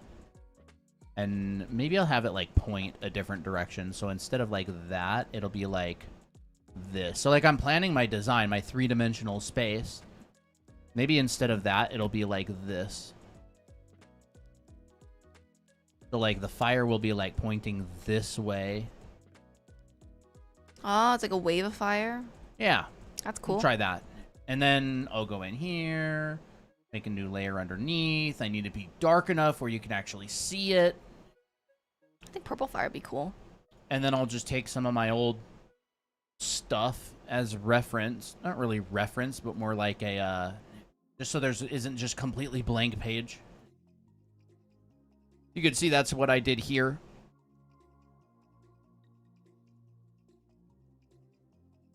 And then up here, we can go, all right, so this is like going in this 3D space, going up here, going up here. What are you doing? Left. I just stubbed the life out of my pinky toe. Could I please get a 1 propeller hat spin? For you, Lou? Absolutely. It's silly. I mean, I hope it's better. I hope your toe gets better. I know. Pinky toe. That sucks. I hate stubbing my pinky toe all the time. Ooh. I'm taking so many notes. This is so helpful. I'm so glad. Ecolm's really good at teaching these kind of effects stuff as well. Whoa. Right, I would follow like all of this gesture along. I don't really like this attack that much. Maybe I'll change it up. Maybe it needs to go a different way. Like, maybe they're casting something else.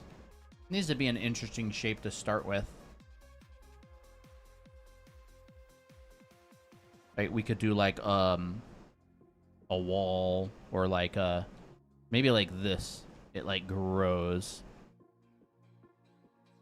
Oh, that's cool. So it like starts off small and then gets like bigger like this. And then down at the ground we got like this. And then as it comes up, it's more like that, and then it goes into like a red.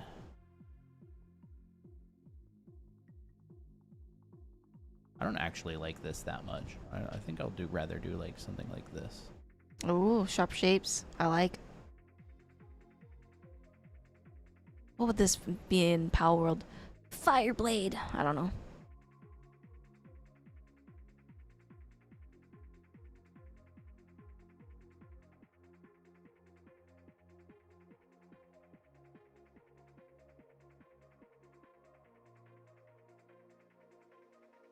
Like this sort of thing.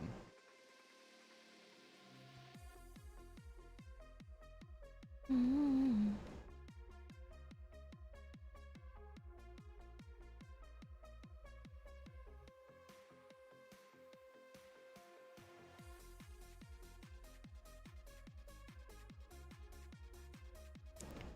Maybe they cast something fire along giants. the That'd be lines of that. cool. Like that could be kind of cool. What? There's a maybe they can cast fire giants or fire golem type things. That'd be cool. I did something like that a while back, but I You don't know where the did. stinking heck it was. Stuffed animal, color lessons, gold coins. I don't know where it was. Yeah. So to clean up the shape or swirls, you would focus on carving / erasing. Yeah. It depends. You can, yeah, for sure. Or the stinking heck. Well, there's a lot of layers in each Yes. one. Oh, it is? It's gotta be this one. I thought it was. Yeah. Ah, it is. This is the one that I drew the... That. The horses. It's like this. This is another demo. You can see that it's like, it's planned out like this. And then it follows that. So I would just go and, you know, I'd probably make this a little bit darker. We could probably make it a little bit more reddish. I like the background color of this one. Yeah, it looks good. Like that, right? And then we could go... Ooh. I don't like what I'm drawing with today at all. It's not really feeling it.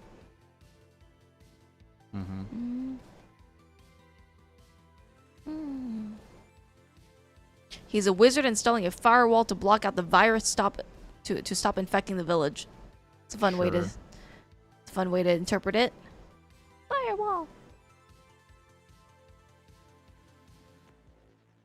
So like I'm thinking plan in the 3D space, right? Is it a cylinder? Is it like I'll draw out a little floor plane. I'm not just gonna like free draw in 3D space. If I were to, this is what would be in my head. 3D ground plane. And then it's like the fire could be like this, right? And it's like what happens? It would be bigger. And this would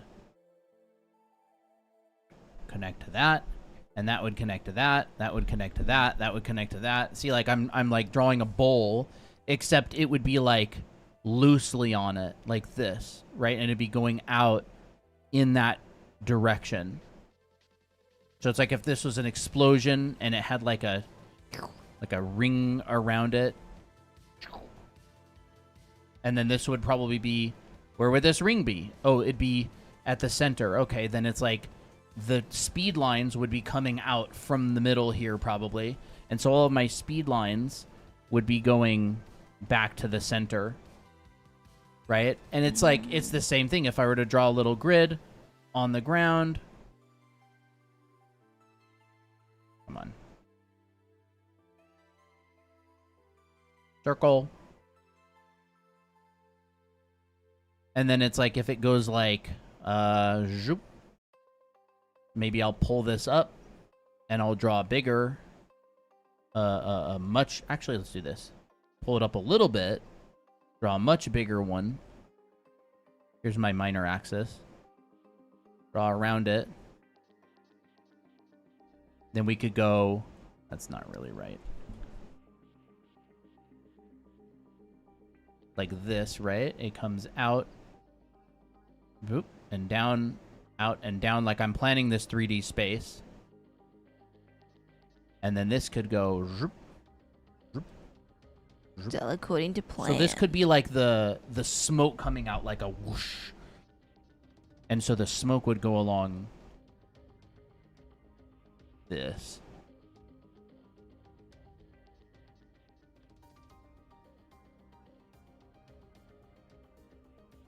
Right? It would be like, from a side view, the smoke might go like this way and up. And I also think in terms of what someone would animate in like a game. So like there could be like a fireball thing. Let's just get rid of all this. There could be like a fireball thing or whatever. Here it is. Bright, hot. Very bright, hot.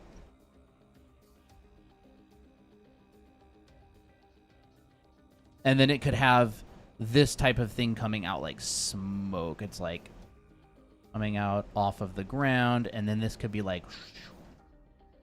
Oh, that's pretty. Like I'm thinking in 3D, right? Three-dimensional space. Here's the ground. Here's my thing here. And then these could come out and go... Zoop, zoop, That's cool. zoop. And maybe at the ends of these, it'll be hot as well. It's like a fire octopus summoning.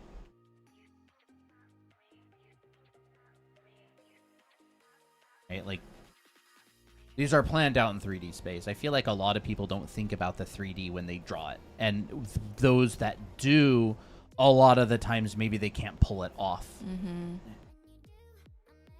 We gotta design it as well. Yeah, it's a design, and so, you know, maybe it's like a fire flower or something, and so it comes out like...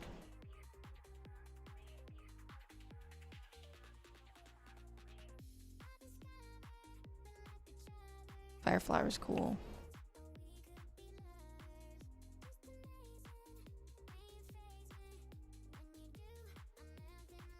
Oh, that is so pretty.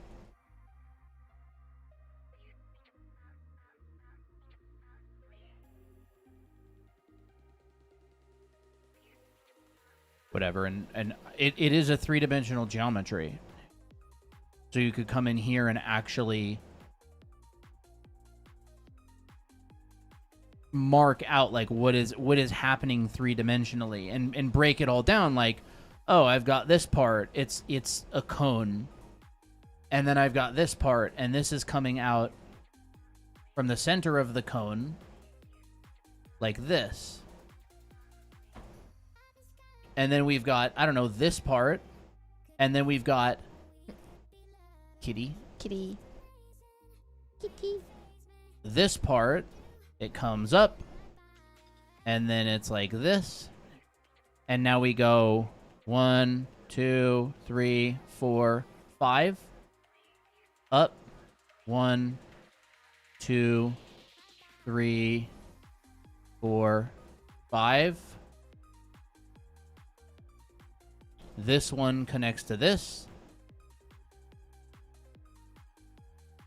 This one connects to this. This one connects to this. This one connects to that. That one connects to that. And like I'm building out a little scaffolding. That kind of looks like a satellite dish. And then all I really have to do is go, this is one of the petals. This is one of the petals. This is one of the petals. This is one of the petals. This is one of the petals. Here's this dome. And then I just have to build this out of fire, like the fire material. Dang. It's like that three-dimensional planning. And generally speaking, when fire doesn't look good, it's because it hasn't really been planned like three-dimensionally and also like two-dimensionally designed a lot of the time. And so it's like, I mean, you do any fire attack in a video game, it's going through 3D space, right? Fireball, it's a sphere. A wall of flames or something, it's a ribbon. Maybe it's a thick ribbon, right? Hello. But it goes on in 3D space. So it's like, zoop. There's the ribbon.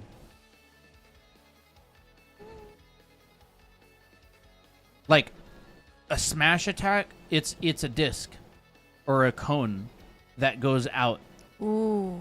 like this, right? It starts at the center and then maybe it also goes out this way. You'll see this everywhere now. Like a missile, it could be like the smoke trail could be like that, and then there's the fireball. Oh. And then you'd have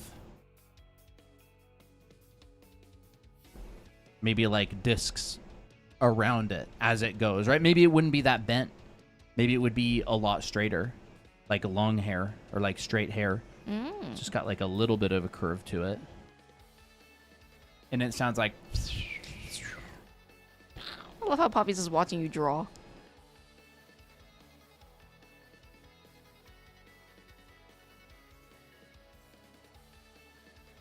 And then you just skin it.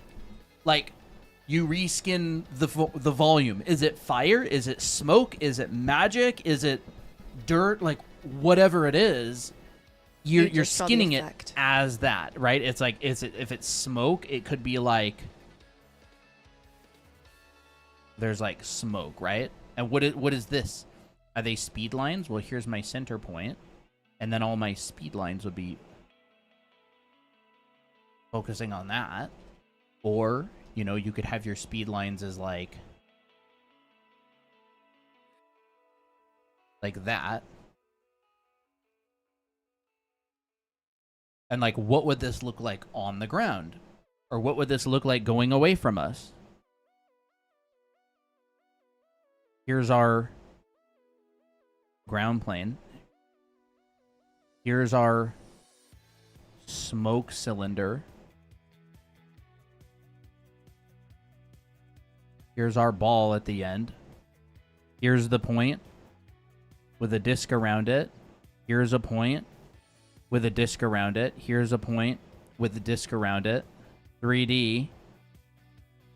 You could like draw this in different angles, right? So if someone's like firing this. Ooh. Kamehameha.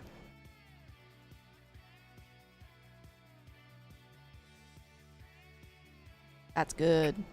Right? It's probably not coming out of the right spot. We'll move them. I was playing Minecraft with a friend and forgot to make dinner and it's 12 a.m. Rip. I know that feeling.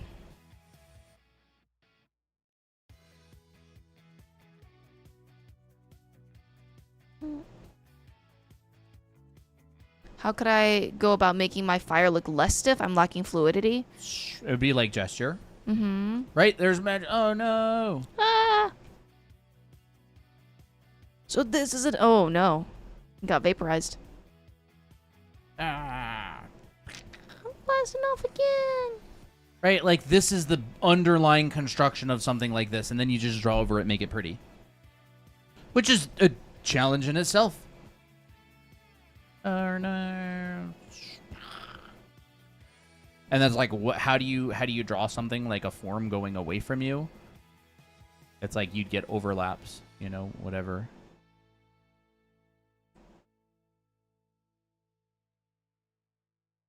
Croissant going away, or a Yummy. bread loaf going away from us. Yummy garlic bread.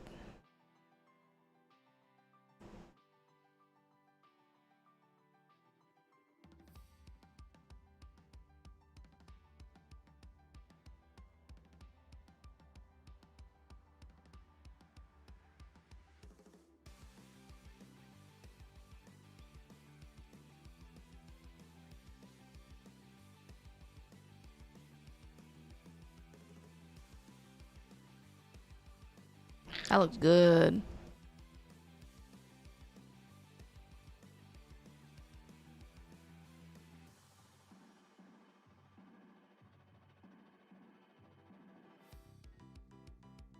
I don't know if it's like Goku or something.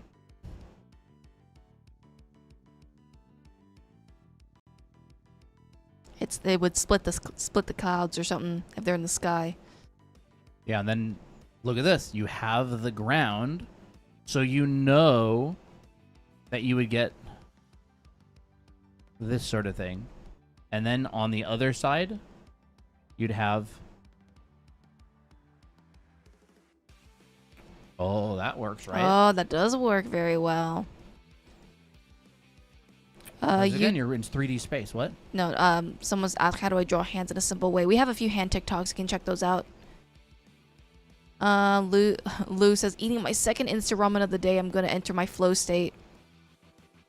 I'm going to level up with ramen. Oh, that looks so cool.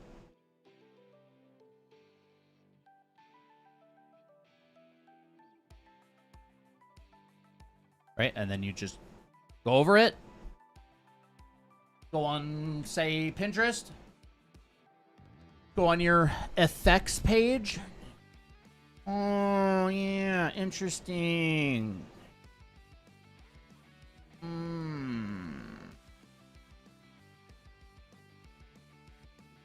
the heck are all my effects at, dude? You're probably on a different...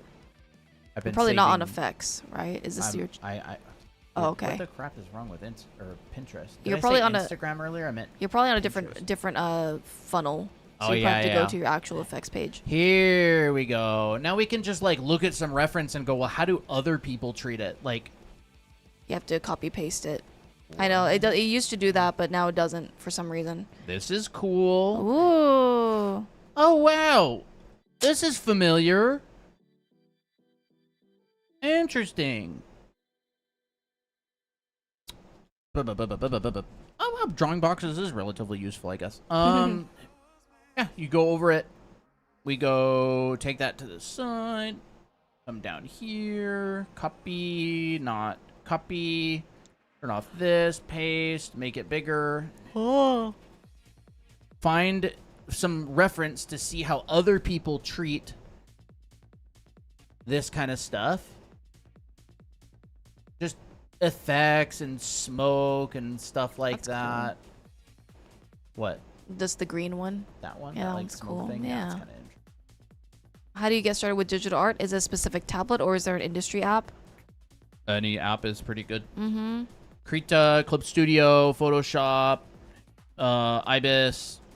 A lot of people use Medibang, different stuff. whatever. Yeah. Just find the one that you can afford. Test it out. Mhm. Most programs work very similarly to each other. And now we're also building our visual library. I kind of like this. That's cool. Let's do something like that. So we go like,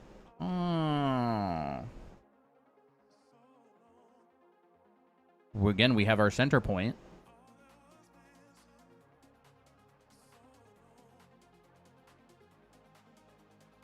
And then we go over it, right? Here's our center point. We can check. Yep. It's like, this is the kind of thing that the people that everybody always wants to draw. But the underlying form is like the important part. And then we, go in here and start adding really cool stuff.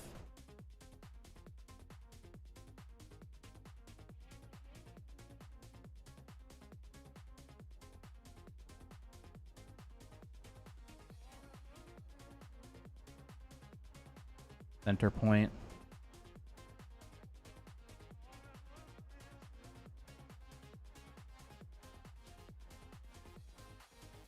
Like a ring with thorns around it.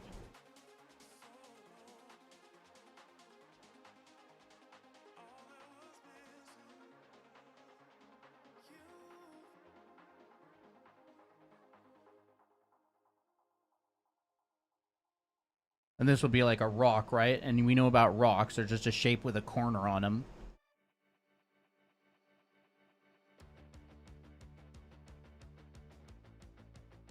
And that's how Miki uses fire magic. Yeah, probably.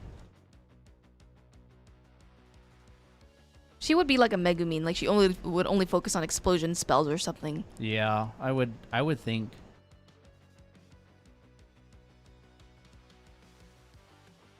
Right, there's our. We can flip our Ooh. canvas. There's our other character down here.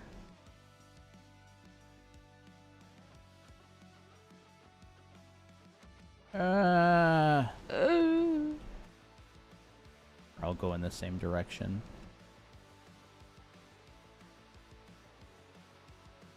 They're getting blasted away. No.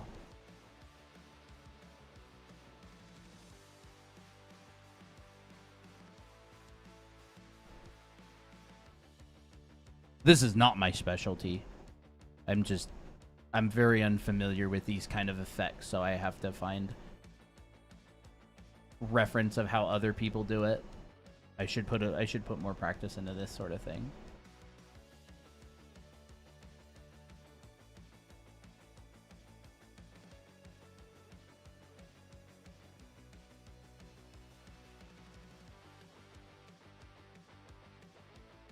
This is the part that's like I'm gonna murder my wrist. Oh. Drawing the effects like that is very much like.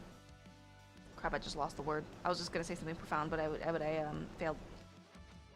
Oh, it's like a filter. It kind of is, yeah. Gaussian blur, motion blur on some things. Oh, that looks good though. I think that looks great.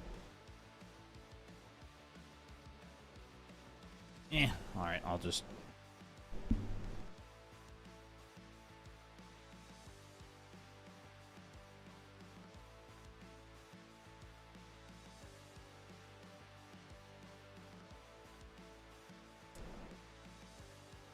Whoa, that's so cool. Center point. I'm not forgetting that I need to draw in perspective.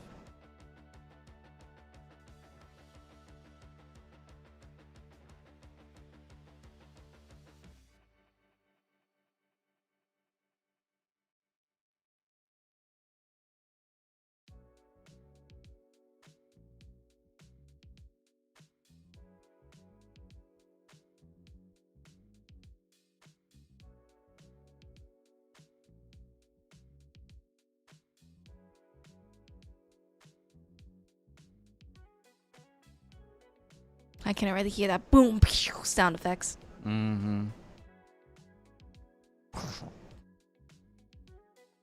That pose almost looks like he's also making an attack and they're kind of like evening out. Cool.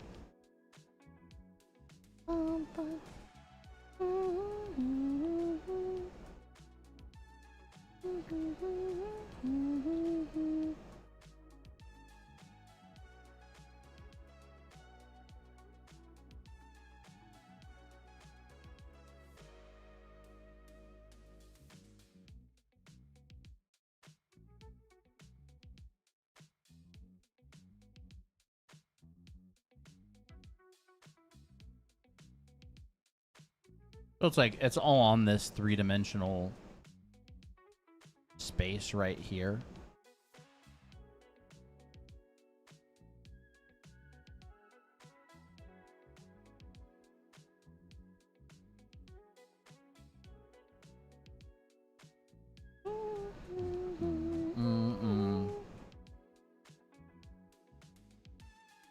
It's fun. Yeah, it's really cool.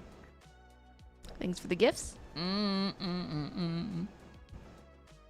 But whatever, like that's how I would do this sort of thing.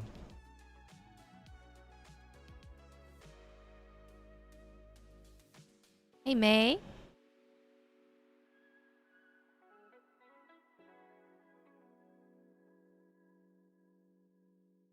Do effects like this need shadows later on, or is it better to just plan them earlier? I guess it depends on your workflow.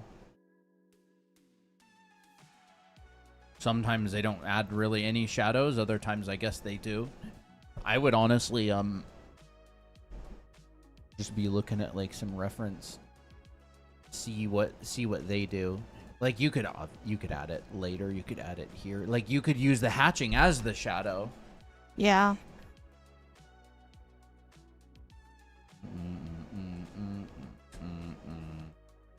Mine's not particularly planned all that well.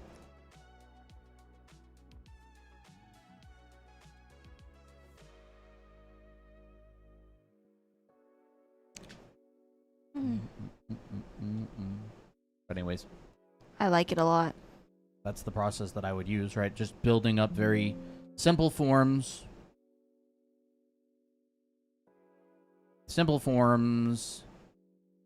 And then reinforcing those forms with whatever you draw on top. How are you both today? We're doing great.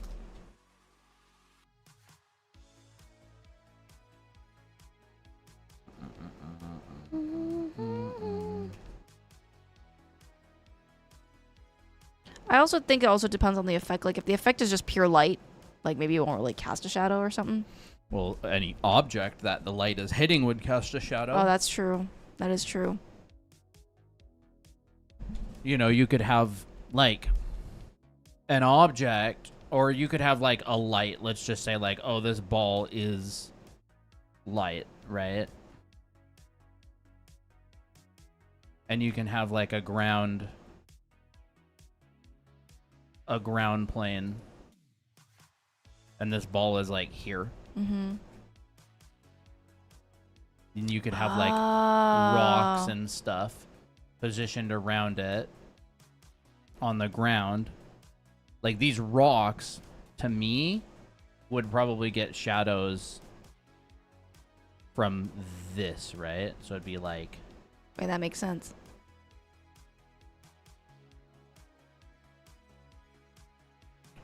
And then this, so you'd have to know how to light things.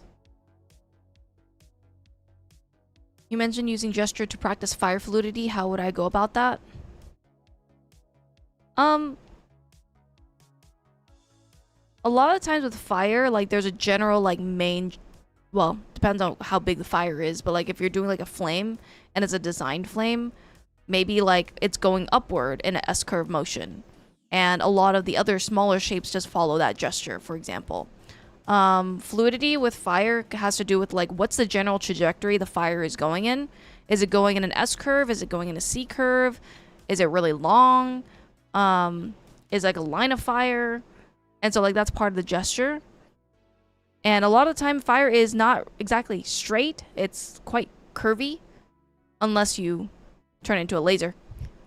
Then that will change the effect. So, you know, that's kind of the vibe. That's what I would look for, at least. And like, it almost doesn't get more pure shape language than fire. So, how you would go about it is you just draw a lot. You'd improve your you'd improve your shape language. Like, what's an interesting shape? How do I make this fire shape look more interesting and more, as you said, like fluid? If it's too symmetrical, maybe I need to make it asymmetrical. If one side needs to be larger than the other, then that's what I need to do. And I would say, of course, like look at reference. That's your best friend. Try not to do it too much from imagination, especially if you don't know how fire responds or how fire is like. Definitely draw from reference when possible.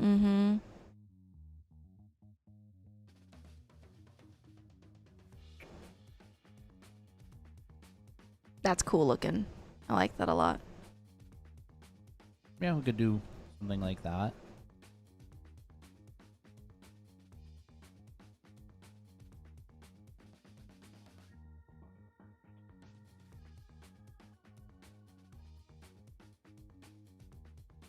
Like, whether I'm drawing this or this, like, I'm doing the same thing, right? Like, I'm making a little target in the middle, and I'm just going to probably subdivide that, and then I'll use these as a grid, and I'll just go from one to the other, and then from one to the other, and from one to the other. So every single one of these lines, if it's blasting out, is going to point at the middle, the point that it's blasting out from, right? Every one of these lines, I'm going to try to get it to point at the middle. And my ellipse needs to be correct.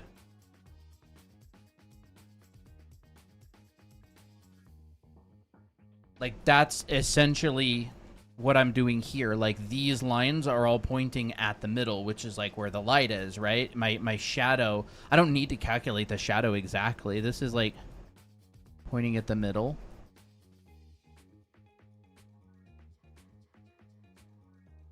That's what I've noticed before. I'm not particularly great at hatching, especially not when I'm like speeding as fast as possible.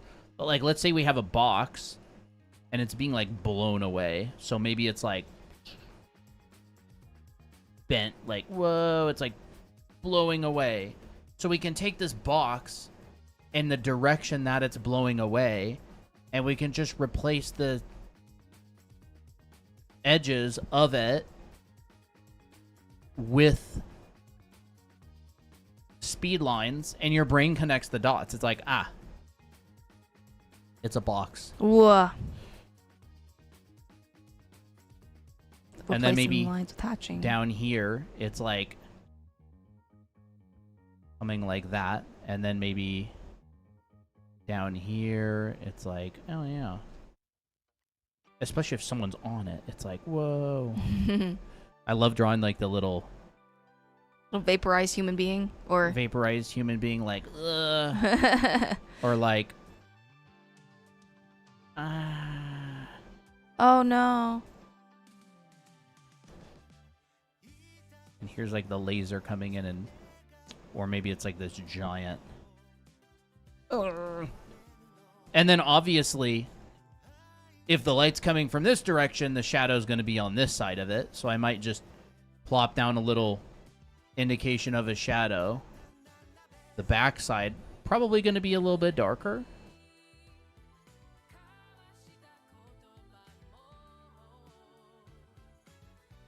Fox says, Colton, I'm sobbing.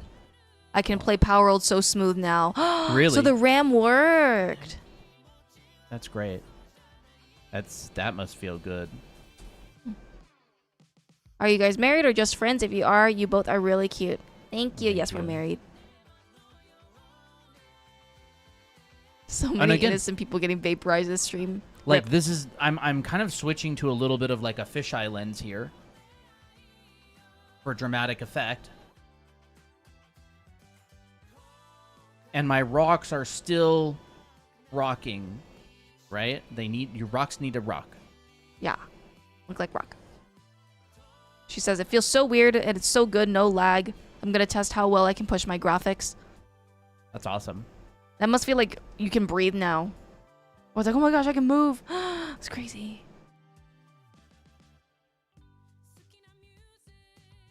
And like, I'm going to take these rocks and replace some of the edges with... Right? It's like, it has that kind of effect to it.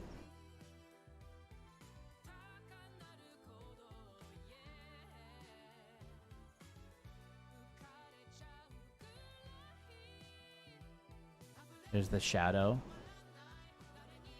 It's blinding me. Could be like a goddess or something. I imagine a super duper majestic character that has aura that could completely vaporize anyone just by their beauty or something. You know, that could definitely be a thing.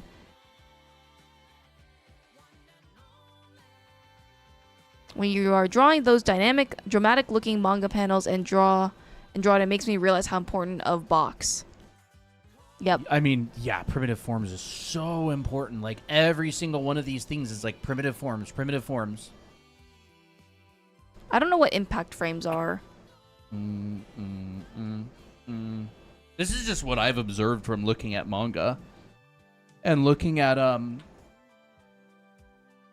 different stuff out there. Like, once you see the world, once you see things in terms of like 3D, like, I mean, look at this. Oh, that's good. I'm gonna BRB for a bit. I gotta. Anymore. Nah.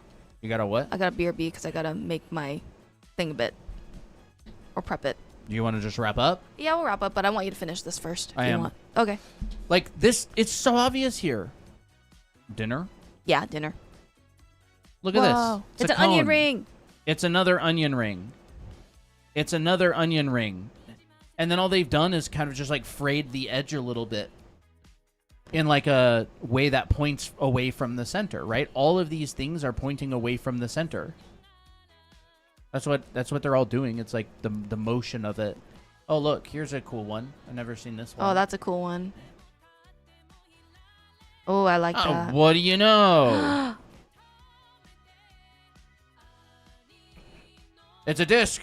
So this person decided to make like a disc, right? It's like this. Impact frames are like this. Here we Oh, go. okay. I mean, Colton's kind of drawing them or studying them. I mean, they've got a lot of energy to them, Mm-hmm. right? This is the direction. But yeah, we can wrap up. Yep. Onion rings, yummy. And it looks like it just kind of gets smaller. These are ellipses. And you know how to draw ellipses very well. Yeah, chat, don't skip out on your ellipses.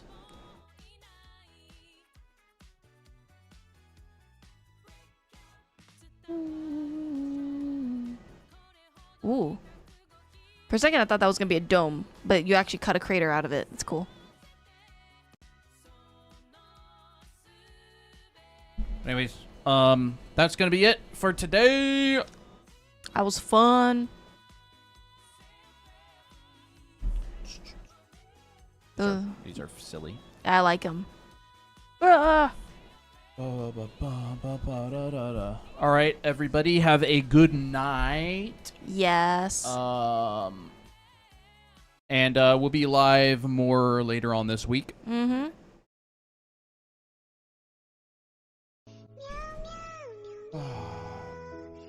Meow, meow, meow, meow, meow.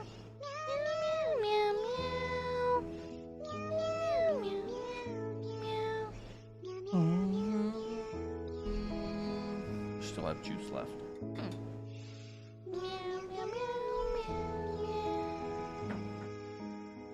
Bye-bye. Bye-bye. There we go. See ya. Bye, YouTube. Bye-bye, YouTube.